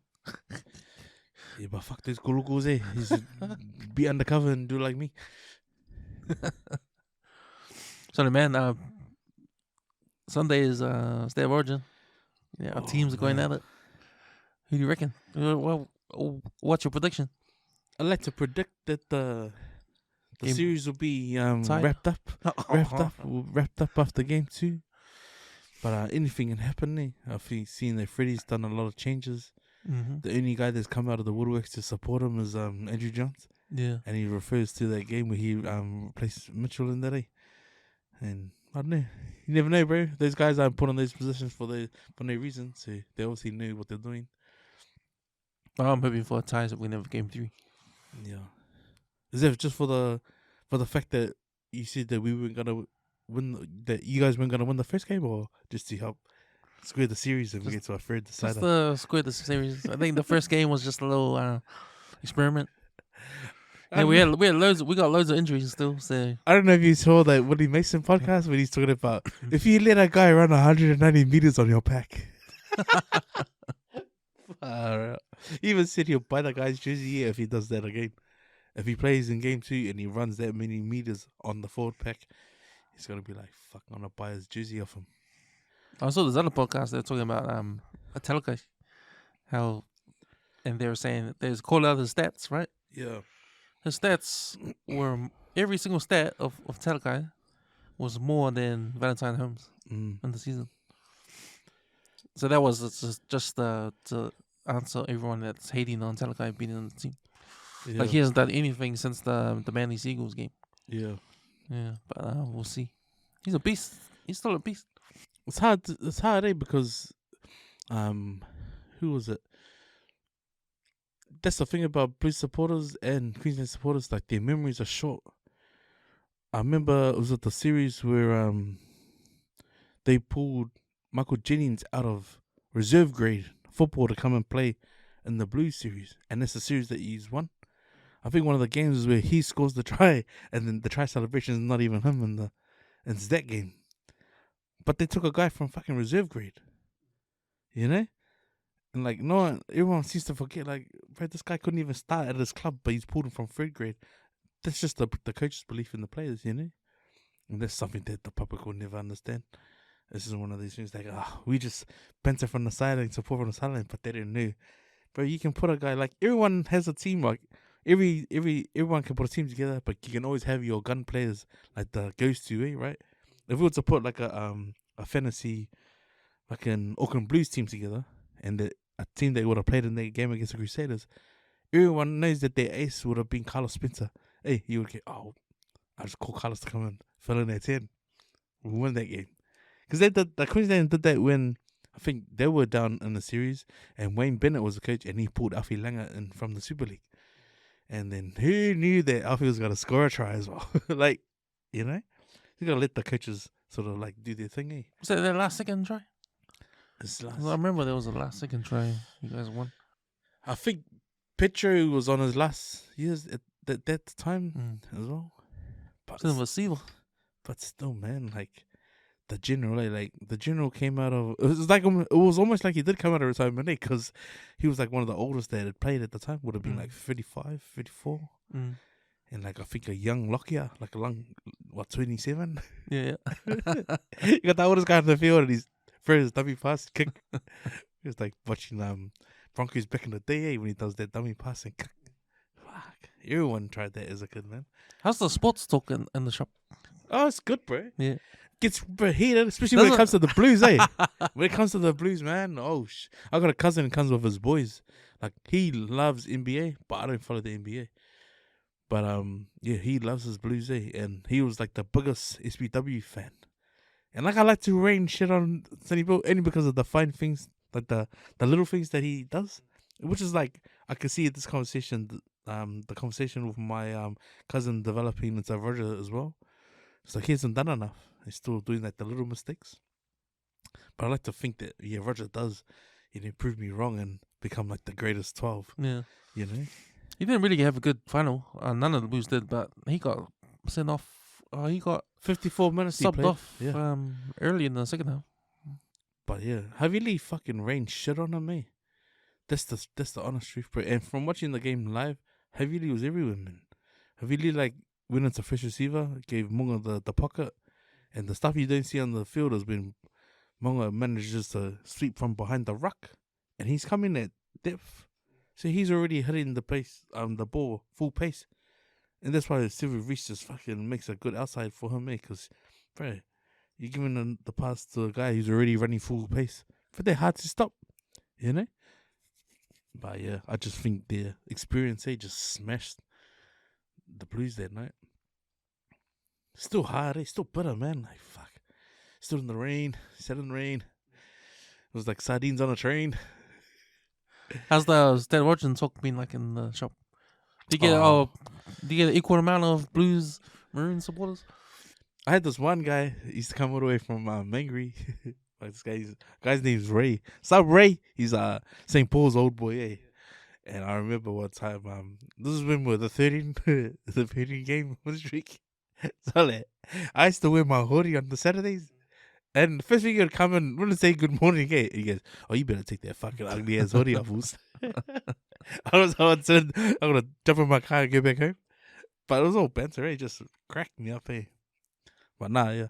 State of origin talk hasn't been the same since race stopped coming. Oh yeah. Man. Even on one day or like even something close, bro, he just had to share every little detail. But you know what? Crack up, man. Be interesting this weekend with Samoa playing against Cook Islands and What are your picks for those games, Wolves? Kiwi Tonga. I shared mine on my page. I think, Toa will be too good for the cookies. Yeah. The Butty, too good. I went Kiwis. I think there's not enough chemistry in the Tonga team at the moment. See the Kiwis house? Me. Yeah. Season 3. Mm. And you saw how Brendan Smith Jerome Hughes and they're not putting Dylan Brown, not I haven't seen the recent Karen Foreign. because I've seen the lineup change a couple of times. Yeah. Even Tonga's one. Even when I saw Tonga's one, I was like, oh fuck, that's different from the first team that they laid out. I think a couple of them were fantasy ones, but then the latest Tongan one I seen with the actual Tongan badge, and I think it was shared by the actual rugby league. Yeah, that team doesn't look as strong as what I thought it would be. Katani Stags playing standoff. That's why I'm like, I don't know about that. Oh, is he playing for Tonga? Oh, hopefully he's not. Well, then it must be. Oh, he didn't get one. picked, eh? He didn't get picked for New South. Yeah. But he was the one who said, what did he say? He said that he's available for New South. So he's here. But that's crazy. But that's the latest one that I saw. That's why I was like, oh, wow. Yeah, because he had a shit game one. That's why I think he got dropped. But that's their combo, isn't it? Their right flank. The right flank, eh? For New South? Yeah. I thought it was, could have been better. I think they're going to put Stephen Crowden on. I haven't seen the lineup. I never saw the lineup. Only the squad. I like how Queensland thought they just never change it. They just put it to the same, and then come game night, it's different. I saw Reece Walsh got named on the squad. Oh yeah, the extended training squad. Yeah, I hope extended. he gets game time because I'm sure when he first broke into the Warriors, that they saw him as a young Billy because they were a glimpse of it. Just the stuff that he was doing. Young Billy. Just that off the cuff rawness. I think that's what the Warriors are wanting right now. Too much cocaine, eh? Too many lines, man. Well, the Warriors are back next week in New Zealand. Oh yeah, that's right. Oh, I think fuck, I don't know if Stacey can hold it down, eh? To be honest, As coach. I think because their bias comes into play because he's seen all the guys, he's seen all the talent come through, right? And so I saw he named someone who debuted last week. Was it last week? But he's obviously seen him. He's probably been waiting for this guy to be able to play. So I reckon if he starts doing that, then maybe some of those senior guys will start playing good. I think the best argument is Benji saying that Sean should go back to 6. Oh, I saw his interview. He told everyone to shut up. Talking shit about Sean Johnson. But that's backed up the way. Like when Sean was at Cronulla playing 6, fuck, he was the man. He shredded everybody. Like he was and that's all it can do, eh? Like put someone in their position. And what he's doing for the Warriors right now is like, he's just doing what his role is. Like not to run the ball, but just like kick for territory, make a few tackles, and pass the ball. But that's not his style, eh? He's always been a runner. Shows when he played for the Kiwis, bro. He was the man. Playing at 6. It's funny because I was worried. I forgot it was Friday today. I was thinking, fuck, the game's on. I told someone playing. But now it's tomorrow. Because I forgot it was a public holiday. First public holiday. Matariki. Oh, he's brilliant, man. I think it's about time, eh? This is the first ever Indigenous holiday for this country. Well, from what I've read, it's like this alignment of the stars and the cluster. It's meaningful to all the Pacifica nations, eh? Yeah. It's a Polynesian thing, huh? Yeah, and that's what blows my mind. Is like, wow, who would have thought on the first one they were seeing a big sports rep weekend like we are seeing, and then the state of O's last, true, which was like, bro, that's pretty cool. True. So I was surprised that the Cookies had a team. Like I seen one of my mates share that he was doing the apparel for them. I was like, who are they playing? And then when I saw they were playing Samoa, I was like, Kalofai. They're gonna get raped. Next minute, the pool are gonna be like donuts. No good. Next minute, no. But yeah, man, like I was like, I was actually thinking about how this country never acknowledged any of the Indigenous holidays or, Yeah. because it's a Polynesian thing, the stars, Yeah. because it's part of us navigating, right? Or not navigating. It's about the calendar, eh? The calendar, the lunar, is it the lunar year? The calendar, Yeah, the end of the lunar year or the start of the lunar year. I should actually read about it. But no, it's just to think about how this country's never acknowledged any of these kind of events and time, until now. Yeah. When did they sign the treaty? 1840. Yeah, it's true that day. Like there's never been a. I think they did make a start. Remember, because they See, I don't count Waitangi Day because that's not a holiday to do with our people, right? Yeah, or the Polynesians or. Was the signing or the people of this land. It was the signing of a treaty. It's just the forced thing to do with colonization. But there's nothing to represent the people of this land, what they celebrated. Oh. I think it's a milestone and a step in the right direction, purely for the fact that like when they started using te reo on TV, right? There was like a breakthrough, because it's like, hello, it's the tangata whenua, right? This is like the land, the people of the land, like their country. But then they started getting rid of all those statues, in the towns, like all the people that came and, we were like slave masters and shit, when they started doing all that stuff. Then they started giving like the foreshore and the land back to the owners of the land, like I think like they did in some little areas where they're no longer council. They've given back to the iwi, little things like that. So to celebrate an actual day, it's massive. I hate the fact that like Waitangi Day is sort of like, it's a day for the palangi convenience, but then the workplaces are sort of forcing people to work these days. It's like, nah, man, there's some stuff that money can't buy, especially days like that. Because a day is like a time, eh? Like it's a day in time where it's like, shit, you can either spend it working or see it in your account. But you'd rather be with family, like, cause that's where the working week's getting a bit too much, eh? Like, you mentioned the 4-day week. We used to do 40 hours a week, eh? Like, that used to be a thing now. It's like people are working more, longer days. But like, celebrating like little things, man. We gotta take them, eh? Take the wins. I think the COVID lockdowns told everyone that, you don't have to work all the time. Yeah, bro. You can work from home. But I think the bottom line is, companies, they just want to, they can't disrupt the bottom line. There's profits to be made. You can't do it when people ain't working. Yeah. But it's like, see, my theory is like we got all this technology to make things easier, right? Why are we still working the same hours? Yeah, true that, bro. The technology is supposed to make things done faster. Yeah. Why are we still in the same hours? Because, and when is it gonna stop? Yeah. Like, all they're doing is all it means is that we can do more work in 40 hours. Yeah. If you think about like 20 years ago, if you're at your work 20 years ago, you'll be making probably half the production 20 years ago.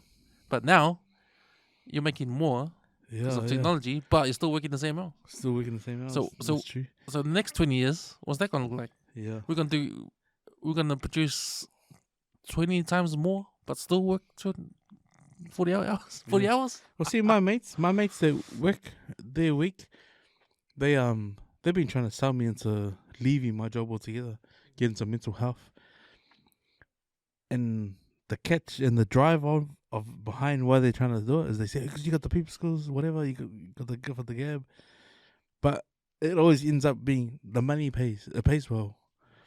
But it's like, I don't, like, I'm fortunate enough that I can only work 4 days, but I tell them, you're reading or you're working the clock the wrong way, bro. Like I used to do like 5 days a week, 9 to 5, or like, my normal 9-hour day, and I had to work the weekends, and I had to do those. That was then. Now I'm doing 4 days. There's 7 days in a week, so I got 4 days, and the other 3 days I have off. Like, now I can schedule my haircuts, and I can just do them 2 hours. That's for 8 hours for the week. So really, it's like I do 56 hours actual work, but my days are free. Like I have more days to rest. I'm not burnt out. I'm not stressed over shit. Yeah. But like it should be you work less, get paid more, not work more to get paid. Yeah. You know? Yeah. Get paid more. It's like I've never believed in that scale. Like from my friends keep saying it to me, but I go, bro, until you can understand what I'm trying to tell you. 7 days I work 4. I have 3 days off. How many days do you have off? And how much money, you know? Because you're trying to work it to your what you can get paid. That's the classic. Never be that, eh? That's the classic. Work smarter, not harder. Yeah, work smarter, not harder, bro. But it puzzles me that my boys they didn't see it that way. Like one of my boys, he's like comfortable. His missus earns a good living, but I try and say to him, bro, you need to work less days, man. Like it's got nothing to do with pay. It's like work less, get paid more, not. I think it's got to do with values as well, especially with different cultures. If you look at the Asians, fuck, they if 100 hours is the minimum. If they could work 8 days, they would. Like if there was 8 days in a week, they would work straight up 8 of those days. Even the Indians, Ingias. You know, in Asians and Indians though. Indians like to. Can you show me? They like to work like that. You know when you're out drinking on a Friday night and you go get something to eat later at night, who's at the fast food places? Ingias, because they want to work. They're just working hard out every single hour of the day, and you know what? They love it because at the end of it, they know their life's gonna be easier with all that money they saved up and do stuff with it. You know? Oh, yeah, bro. It's a mentality thing. Yeah.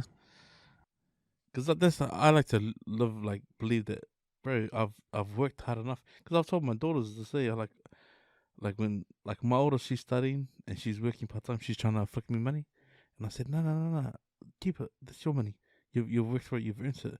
But she's like, oh no, I don't want to feel like I said, but I worked. I did the work and paid my parents. That was part of my journey. So I've done it for the sake that you don't have to do it.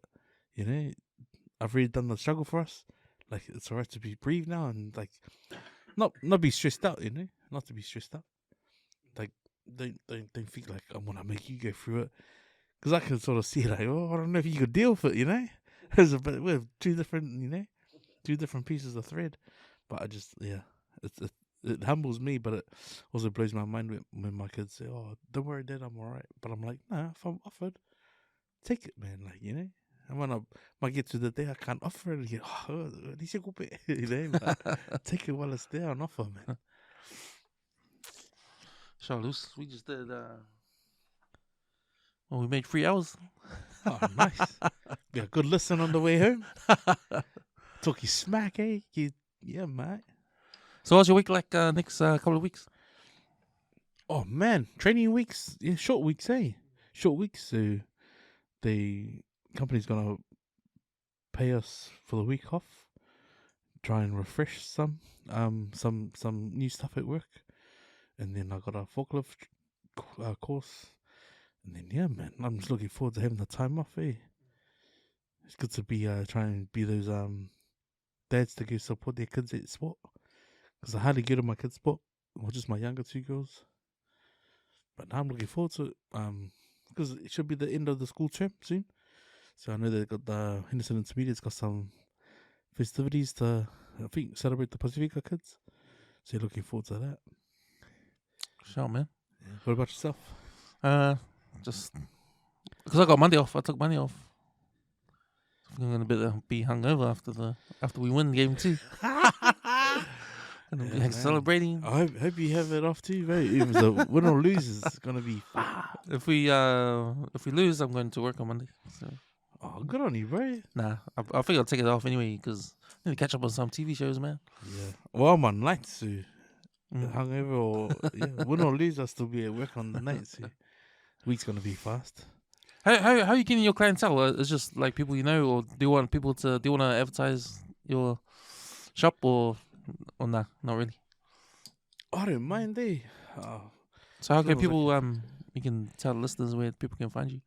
No, man, you can either hit me up on Facebook or the Ladies Barbers page. Just answer the questionnaire.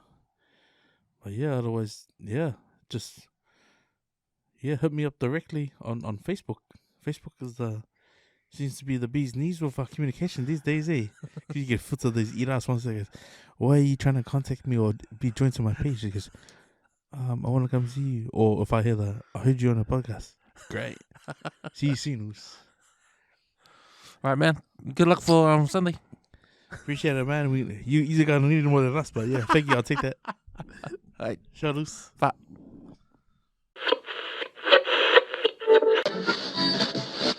WesWes, y'all.